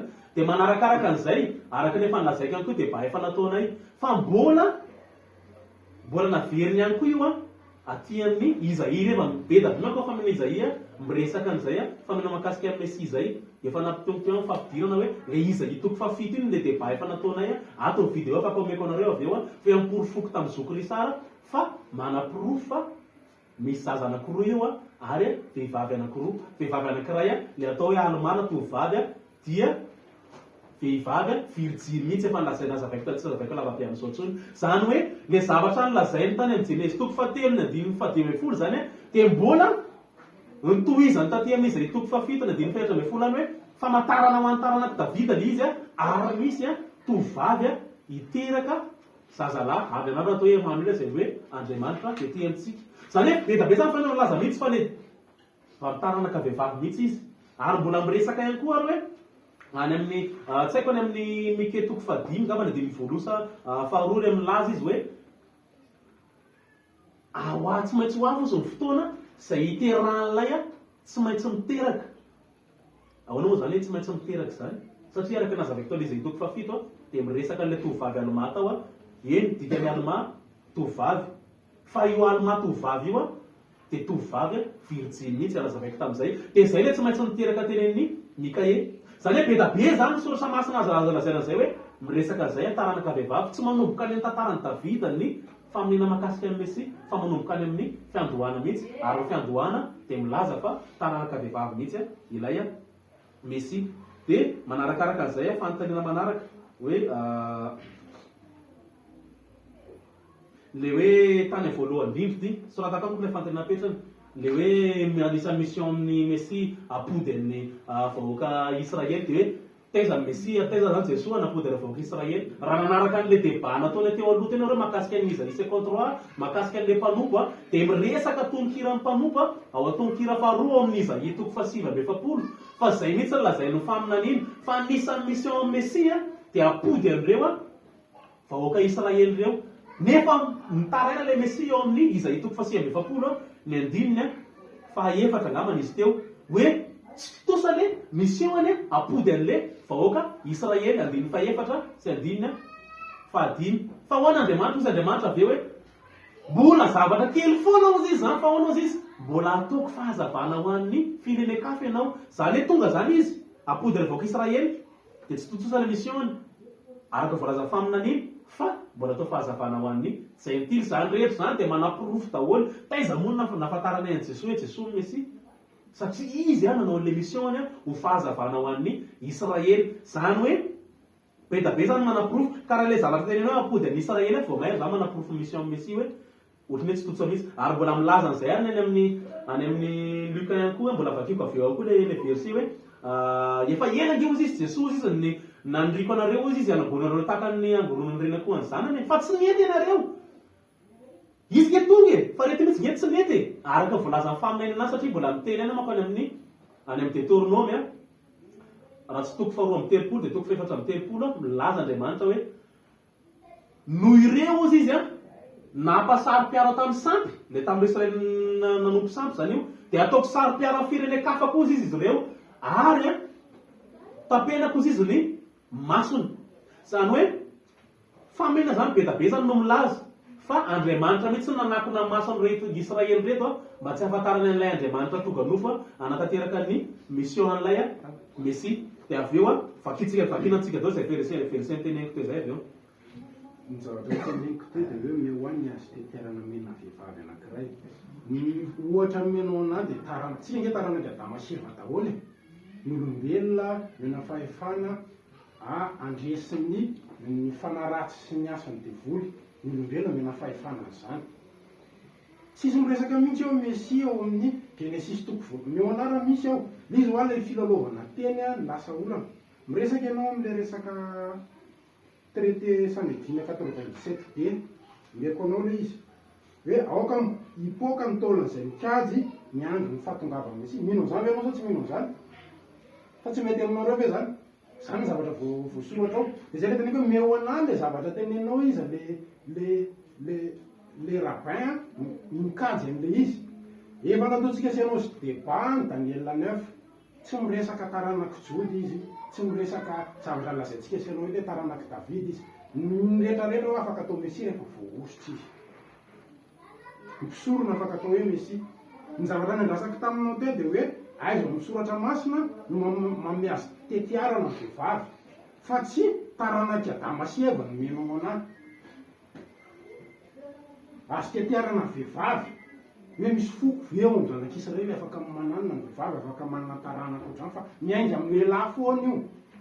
Dia manaraka izay zavatra izay Yesoa rehefa tonga teto ambony tany tsy zavatra vitany, tsy voaositra izy. Manjavozavo sy mikorotana be ny azo tetiarana. Ary manaraka izay rehefa tonga izy raha izy ny tokony hanangana ny tempoly dia izy raha vao io. Tsy mifanaraka amin'ny zavatra lazain'ny soratra masina nge zany hoe avy amin'ny taranako ao izy matsy an'i Davida no anamboatra tany ho anahy, trano ho anahy. Zakaria toko 4 dia milaza izy hoe lehilahy tsinoko hanangana trano ho anahy. Jereo zao Solomona nanangana trano satria avy amin'ny taranaka Davida izy ary misy voaositra mihitsy Solomona. Zany hoe ny tempoly manaraka eo zany ao amin'ny Isaia toko 4 dia milaza rehefa mitsangana ny tranony io trano io dia ny hafa firenena rehetra dia hitany zotra ho any hoe ampianaro anay lalànao sy ny sisa. Zany angeny nataon'ny Mesia. Laza ianao hoe Yesoa hoe araka ny soratra masina ny mission dia hoe mitondra fiadanana eto amin'izao tontolo izao. Rehefa tonga nge Yesoa dia izy hoe za za mpifandrafy ny mpianakavy ao an-trano. Zany hoe tonga nimpiafy eto ambonin'ny tany izy izy. Mesia lazain'ny mpaminany nefa dia hoe rehefa tonga zany dia anefin'ny fitaovam-piadiany ho fangadiny. Zany hoe lasa atao fitaovam-pamokarana ny fitaovam-piadiana fa tsy atao androm-pahan'olona tsony ny iranao sy ny rehetrarehetra tsisy resaka basy forona tsony amin'izany. Nefa tao aorianan'i Jesoa mbola misy ny ady lehibe voalohany, misy ny ady lehibe faharoa, savoritaka ny fiarahamonina. Dia ahoana moa zany milazanao fa Mesia izy, nefa izy ary zany tsy mahavita mandamina akory. Na ny rahalahy ara tsy mino anazy. Ao anatin'ny boky izay soratanao vakio hatramin'ny voalohany ka hatramin'ny farany, Jaona toko 1 sy toko 7. Fa na ireo mpiraita-po amin'ireo ara tsy mino anazy. Satria raha ianao Mesia izy dia miseho amin'izao tontolo izao ianao fa aza misitrika ianao e. Zaho tsy hiakatra ho any amin'ny fietinareo. Mandeha nefa ianao eo ambadika ao miakatra indray izy. Ao anatin'ilay zavatra anga dia tsy hitany olona mihitsy. Le ringa mandray. Zaho izy tsy hiakatra. Rehefa avy any ampileria miakatra indray izy ao anatin'ilay izy. Afaka meko izay verset zay raha ohatra zay mampanao. Mahagaga koa dia izao hoe manajana ny rainao sy ny reninao. Rehefa manontany anazy ny ray aman-dreniny fa tsika izy mandritry ny telo andro tao an-trano. Fa ninona akory moa izy sanao? Tsy manaja ny ray aman-dreny izy. Ary rehefa hoe eo amin'ny zanak'Israely misy ny resaka débat, fa tsy azo mbao atao raha olona fotsy volo no alikanao sy ataonao adaly. Zavatra mandeha ho azy ny débat ao amin'ny zanak'Israely. Fa Yesoa lazainy fa taranaka mena rano reto. Nefa ianao manam-porofo teo fa taranaka jiosy avy amin'ny Davida izy. Taranaka mena rano avy izy zany amin'ny resaka azo tetiarana.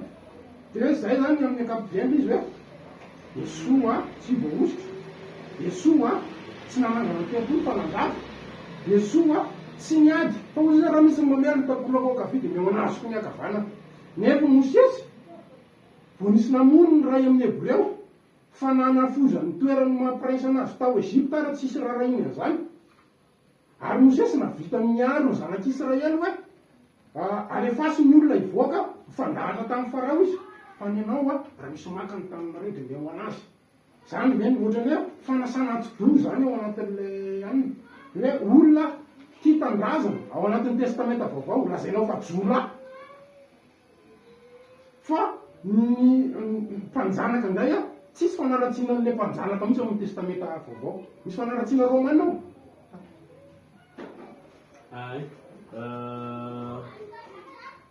Ozy ianao hoe meozy izy ianao le manaprofo fa taranaka vehivavy izy. Fa tsy haiko inona zany le vakilen'ny zavatra lazaiko teo. Maro teo. Azo tetiarana ho aho. Azo tetiarana. Satria azo tetiarana ny resahantsika tamin'ilay any. Dia inona le vakila taminao? Ia izy. Atao inona zany le azo tetiarana? Anaporofona fa hoe manome taranaka ny vehivavy. Satria foko 12 amin'ny zanak'Israely. Ka zay le fanontaniana hoe anaporofona ozy izy ianao fa manome taranaka ny vehivavy. Enoko le zavatra lazaiko aniko anazy. Enoko le zavatra taraiko. Ozy ianao hoe anaporofona fa manome taranaka ny vehivavy. Dia le faminena mihitsy nefa milary sy fa le Mesia dia avy amin'ny taranaka vehivavy. Ny zavatra tetiarana lazainy eo amin'ny Matthieu sy Luc dia milaza manaporofo ny mahataranaky Davida anazy satria samy milaza daholo ilay faminaniana e. Hoe ozy manko ianao tentsika taranaky Eva daholo. Fa ianao ve zao taranaky Eva ianao dia ianao ve nanaraka ilay mission amin'ny Mesia sa ahoana? Fa ilay Mesia anankiray ilay Mesia. Dia izy lazainy faminaniana, dia izy manatanteraka anazy fa tsy zana ianao fa izy ihany araka ilay critère ny tany sainao teo. Dia efa lazaiko teo ilay izy. Fa faminena voalohany dia milaza fa avy amin'ny taranaky vehivavy izy. Mahataranaky Davida anazy lazainy faminenany koa efa lazaiko teo fa taranaky Davida izy. Ary ihany koa manarakaraka an'izay mezaka man'ny fanontaniana izay mahakasika ilay telopolo indray aloha valiko indray aloha. Leo izy ianao hoe Jesosy raha tsy nanonona telopolo fa vao mainy ravahany izay ilay izy. Nandravan'ny telopolo faharoa tsy Jesosy fa ny Titos, mbola tsy empereur moa izy tamin'izany. Titos tamin'ny taona 70 fa tsy Jesosy. Fa Jesosy no milaza araka ny avalaza faminaniana fa tsy maintsy ho rava io tempolo io. Dia izay no lazainy hoe ty tempolo ty ho rava ozy izy. Satria ny faminana razany ao amin'ny Daniel 7. Dia ho rava ny tempolo, rava izy tamin'ny taona 70. Fa mahakasika ny hoe nanorina tempolo ve Jesosy satria izay no isan'ny anankiray anoheranao anazy. Dia jereo izay any amin'ny Joany toko faharoa indray fa ozy izy miantso an'ireo ireo doamsorona sy farisianina ireo. Raha vao ozy izy ty tempolo ty fa atsangako afaka atelona. Dia ianao ny olona tamin'izany eritreritra hoe le tempoly vato ny resahany fa nylazainy Jesosy izy tenany satria tempolo nge fitoeran'Andriamanitra e. Zay ke natonga ny asa d'alliance atao e. Satria tena seho amin'ny voninahitran'Andriamanitra. Ny tempolo nge natao fitoeran'Andriamanitra e. Ary Jesosy mihitsy ilay itoeran'Andriamanitra. Mbola miteny an'izany eny Joany toko fa 14 ny ray atao anaty kosa azaho anatin'ny ray. Dia izay ny tenen'i Jesosy raha vao ty tempolo ty fa tsarako iray afaka atelona. Inona ny tempolo lazainy nefa nozy izy? Dia ny tenany ary hitantsika tsara fa ny tenin'i Jesosy zany hoe vonoina izy ary tsangana afaka atelona ary olona ny tempolo. Ary hitantsika tsara fa mbola mitenana koa any amin'ny Piera voalohany ihany koa hoe ny kristianina ihany koa dia miorona ihany koa ho tempolo fanahy amin'izay mandray an'ny Jesosy ho Mesia izay. Izay aloha zany mivaran'izay resaka tempolo izay. Avy eo ndray valiko indray ny argument sasany fa hitondra porofo kely indray za manaporofo maha-Mesia ny Jesosy satria misy vavolombelona zany manko zany reto kosa aloha tsy haiko na andandreto moa dia safidinareo mihitsy mena safidy.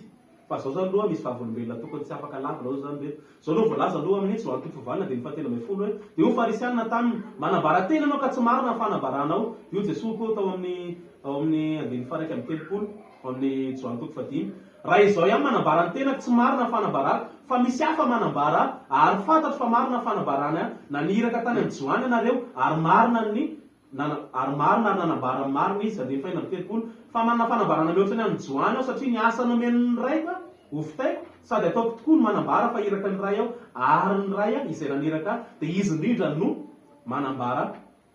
Dia rehefa fanambarany Joany izay lazainy Joany moa fantatsika misy faminany any amin'ny Malakia toko 7 ny andininy voalohany sy ny amin'ny toko 4 ny andininy 5 izay milaza hoe alohan'ny atongava Mesia dia misy an'ilay Elia ozy izy elo lalana anazy.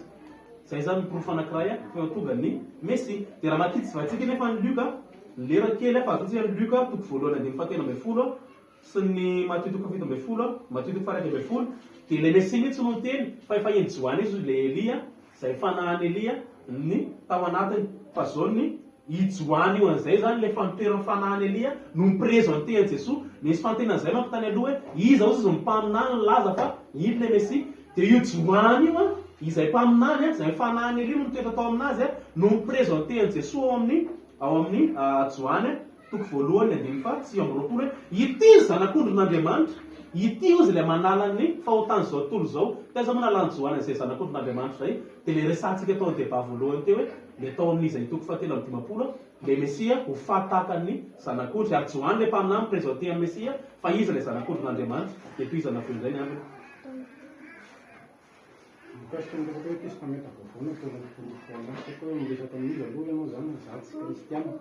Dia teny hoe misy lamy tonga avany dia mitondra coran izy mitory teny amiko. Fa zao ny tsara fantatsika piaino hoe matoa ny kristiana ny silamo makatohakevitra ao amin'ny testamenta taloha dia fatany fa marina ny ao. Fa nareo mbola tsy nahita jiosy hoe dia aka tohakevitra ny coran na ny testamenta vaovao.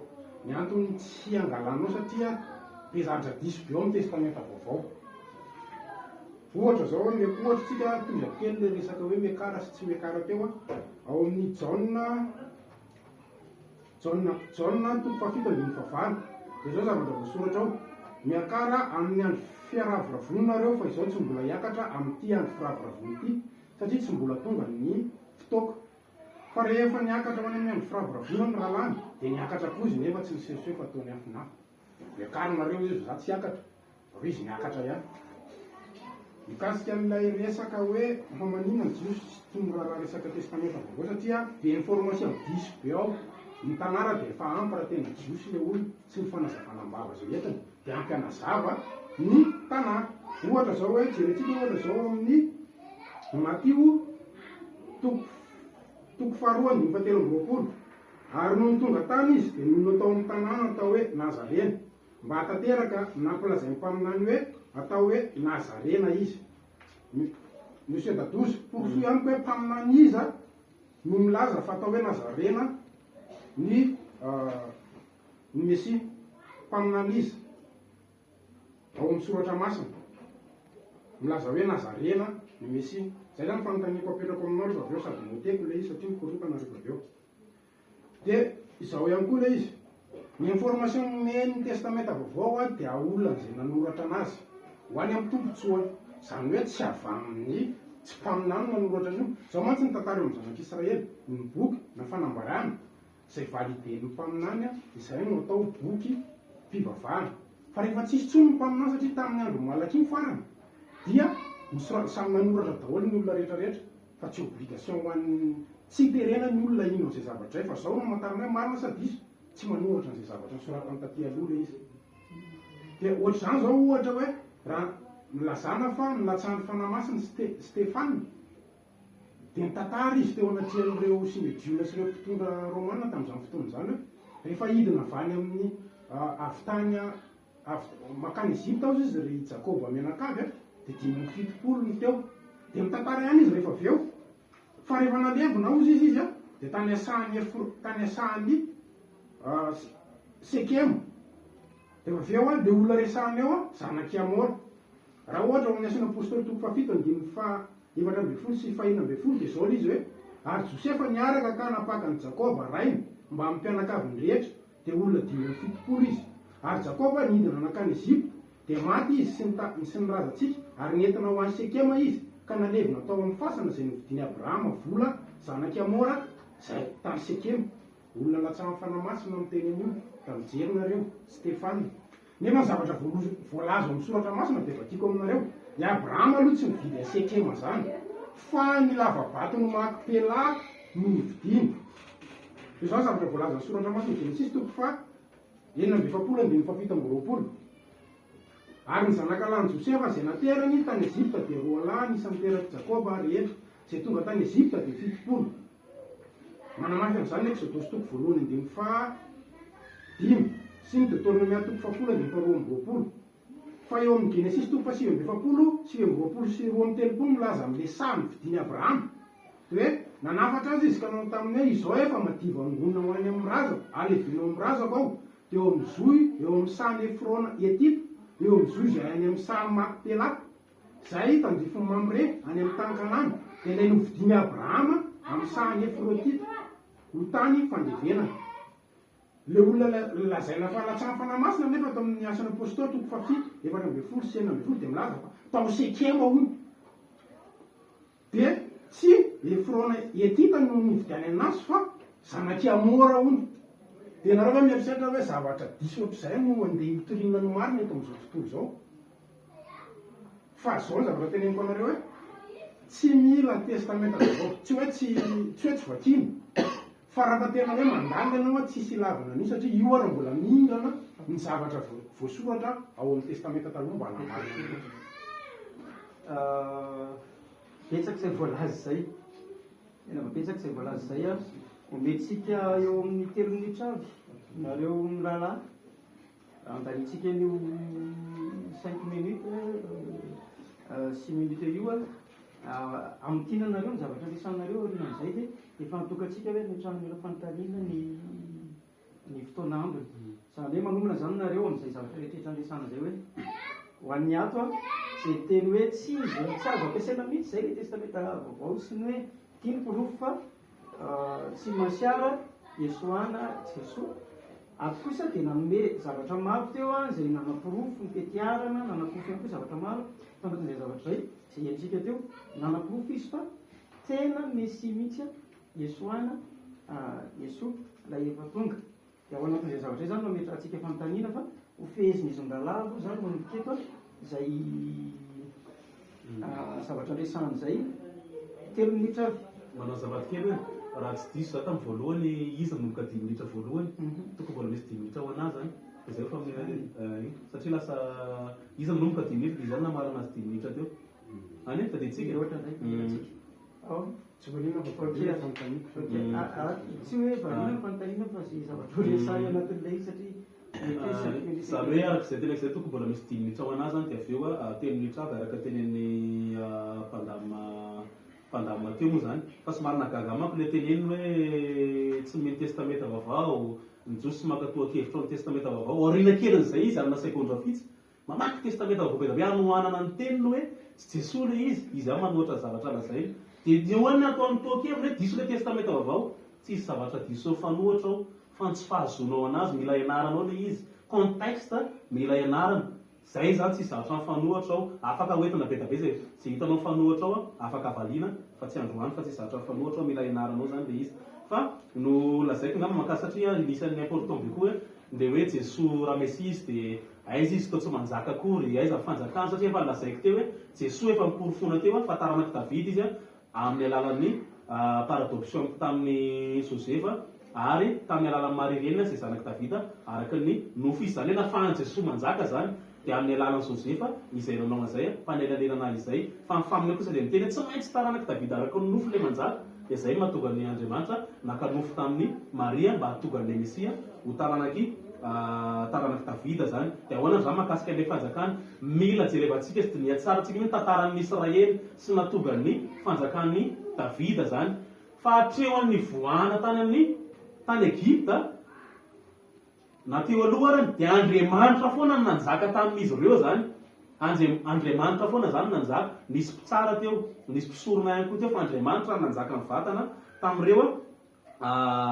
tamin'ireo vahoaka Israely ireo fa avy eo kosa taty aorianan'izay mino fa etsika zany tsy mila versena zany manjary lava be rehefa nahita ny mpanjakan'ny firenena hafa vahoaka Israely zay vao nangataka mpanjaka tamin'Andriamanitra dia zay an'izay nahatonga ny Saoly an'izay nalaina ho mpanjaka amin'izay zany Saoly nefa tsy tena nakasitrahan'Andriamanitra loatra fa nomboka teo an'i Davida an'izay le resahantsika io tena nakasitrahan'Andriamanitra ary teo amin'izay no niresahany an'izay nanomboka an'izay hoe fanjakan'i Davida zay dia zay zany mila jerevantsika mila fantatsika zany hatramin'ny nanomboana n'olombelona dia Andriamanitra ny nanjaka fanjakan'ny Israely Andriamanitra ny nanjaka taty aoriana vao olombelona nanjaka teo amin'izareo dia raha mamakytsika any amin'ny tantara voalohany dia miteny ohatr'izao eo amin'ny telo amby roapolo nipetraka teo amin'ny seza fiandrianan'ny tompo Solomona ho mpanjaka ndimbin'ny Davida rainy zany hoe reo mpanjaka nandimby an'i Davida zany dia seza fiandrianana tena mipetrarana dia seza fiandrianan'Andriamanitra satria Andriamanitra ny tokony nanjaka tamin'izy ireo fa izy ireo ilay tamin'ny fanjakan'ny firenena hafa dia nangataka mpanjaka olona izy ireo dia izay no lazainy eo amin'ny tantara voalohany hoe taranaki Davida petraka teo amin'ny seza fiandran'Andriamanitra. Rehefa miverina ny loana rehefa tonga ny Mesia, araka teny hoe Mesia izy Andriamanitra any tanteraka mission amin'ny Mesia ary izy Andriamanitra any manjaka. Ary ny seza fiandranana ipetrarany dia io seza fiandrianana mipetrahan'ny mpanjaka nandimby teo io amin'ny mahandriamanitra anazy. Hitantsika tsara ny faminena tany Salama 10:1. Fa rehefa maty izy araka ny teny amin'ny Isaia 3:20 dia miakatra any amin'ny ray ary mipetraka eo ankavanana. Zany ny mission natao Mesia. Zany hoe izy zany tsy hoe ho taranaka Davida fotsiny izay fotsiny resahana fa betabe zany kritera ary le fotoanantsika tsy ampy dia lasa tsy maintsy hididirana tsikelikely izy mba atakaratsika an'le zavatra tiako lazaina. Dia aiza ary zany le fanjakan'ny Mesia. Rehefa tonga ny Mesia tamin'ny premier siècle araka le fanlazain'ny faminena tany an-dalena toko fasia tonga premier siècle izy dia efa nilaza izy fa akaiky kosa izy ny fanjakan'Andriamanitra ary mibebay ianareo mba hiditra amin'izay fanjakan'Andriamanitra zay. Raha mijery ao Matthieu 4:20 ny 9:20 dia fanalahidiny zany hoe Andriamanitra manana ny falahidy moa Mesia manana ny falahidy any Apokalipsa 3:7 milaza an'izay. Dia fanalahidiny fanjakan'Andriamanitra io dia tenenin'ilay Mesia eo amin'ny Matthieu 4:20 ny 9:20 hoe omeko anao izy ro fanalahidiny fanjakan'Andriamanitra. Zany efa eo mihitsy ilay fanjakan'Andriamanitra fa tsy hitan'ny olona ilay izy ary tsy fantany satria ny ao an-tsainy foana ny bazian'le fampianarana azy hoe tsy maintsy ara-mofo be ohatr'izao nefa Andriamanitra mihitsy no manjaka zany. Zany hoe nanomboka tamin'ny premier siècle dia efa eo ilay fanjakan'Andriamanitra ary efa manjaka Jesosy Kristy zany. Fa rehefa tonga misy dia hitantsika tsara moa hoe isi moa lavin'ireo jiosy ireo araka ny teneniko teo moa tsy ampy tsony le fotoana hoe Mesia ihany koa tsy maintsy nandeha arak'izay nanoratana anazy fa Mesia ihany koa dia manatanteraka ny fiainan'i Joseph. Hitantsika tsara ny tantaran'i Joseph any an-Genèse toko fa 7:30 ngamba manomboka izy raha tsy diso ka hatraty arena be aty amin'ny 50 mahery aty.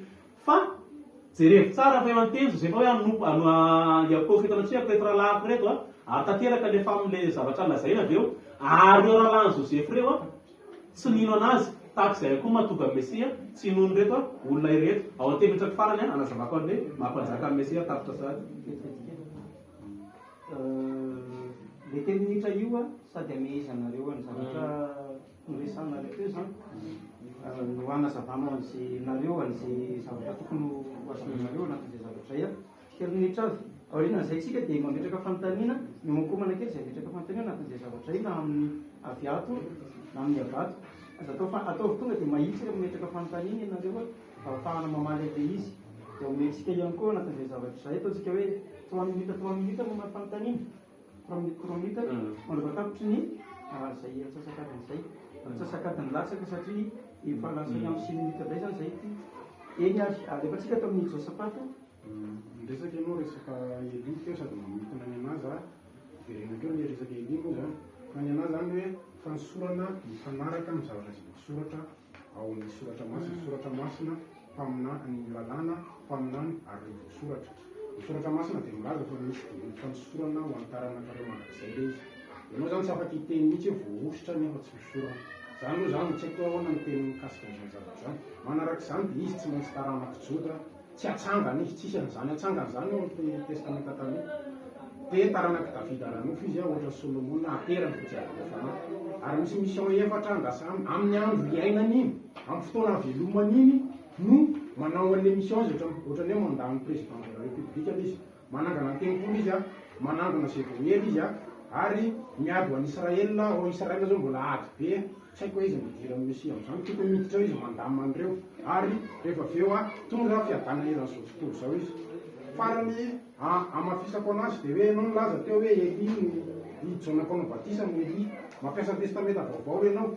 Amin'ny bokinareo ny evatika zany tsy mino ny bokinareo hoe fanazavako aminao hoe diso ny io ohatra ny Elia zao lazainao fa Elia Jona Mpaino Batisa Jona voalohany toko fahaika amby roapolo ary izy ireo nanontany azy hoe ahoana Elia va ianao fa hoe tsy izy aho ilay mpaminany va ianao fa izy mamaly hoe tsy diso zany samy marina za tsy mino an'izany fa anareo ohatra misavontsivontsy be nareo sady tsy izy Elia rehefa tonga dia mitondra fampihavanana amin'ny ray sy amin'ireo ray sy amin'ireo zanaka Malaki 4:7 Jona tonga tapakarany lohany tsy izy avy eo mbola avy amin'izay izy atao teny voatrika tsemonosa izy tonga indray hoy Elia izy zany tena Elia dia ohatr'izay izy amin'ny ankapobeny mikasika ny resaka hoe Andriamanitra ny Mesia roy eo amin'ny kolotsaina jiosy a ny atao hoe Elohim a dia fahefana hoentin'ny olona eo amin'ny zanak'Israely na amin'izao fotoana izao ary a ny Knesset ao Israela dia antsoina hoe Elohim fa tsy hoe vao maneno ianao Elohim adika hoe Andriamanitra dia ivavahana adika an'izay zay ngena teneniko hoe aza raisina amin'ny ampahany le kolotsaina jiosy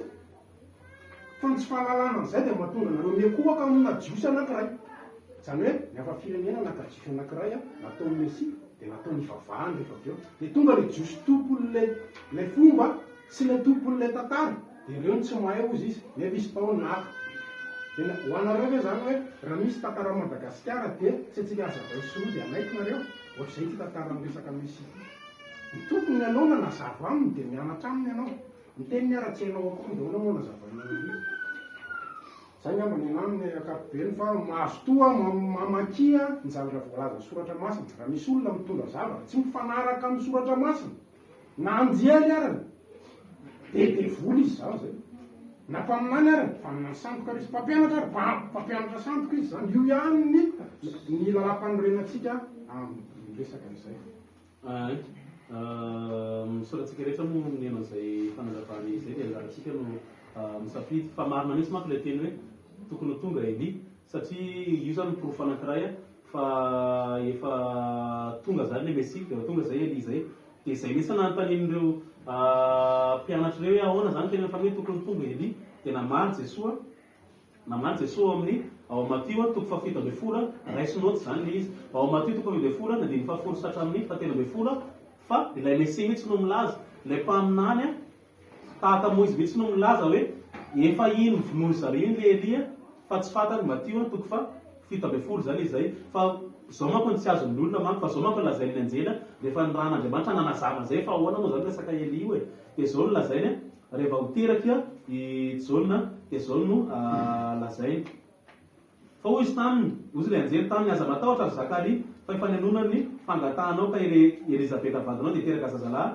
aminao ary Joanno ataonao anarany eo amin'ny fafito ambin'ny folo dia Eloazy ny fanasy ny herin'ny Elia izy apodiny foray amin'ny zanany ary ny tsy mamoa ho amin'ny fahendren'ny olomarina zany hoe ny fatao amin'ny Joanno mihitsy fanahany Elia na nateraka zay mission zay fa no reto farisiany reto tsy nihinana azy dia zay namonoana anazy satria inona namonoana anazy moa dia no izy nanatanteraka ny mission io mihitsy apody mifondray amin'ny zanaka zay keny nataony Jesosy Joanny teo izy materaka ny fanahany Eli zay fa makasika an'le hoe fanjakan'Andriamanitra zany dia araka rehefa lazainy teo efa manjaka Jesosy Kristy ary izy Andriamanitra mihitsy Jesosy Kristy zay tonga nofa nanatanteraka zay mission zay Mesia zay fa le fanjakany tsy fantatr'ireo jiosy sasany tamin'izany ka natonga anazy tsy mino azy miteny eny amin'ny Joanny toko fahatelo na andiny fahatelo sy fadimy hoe raha tsy ateraka andray ozy nareo tsy ahita amin'ny fanjakan'Andriamanitra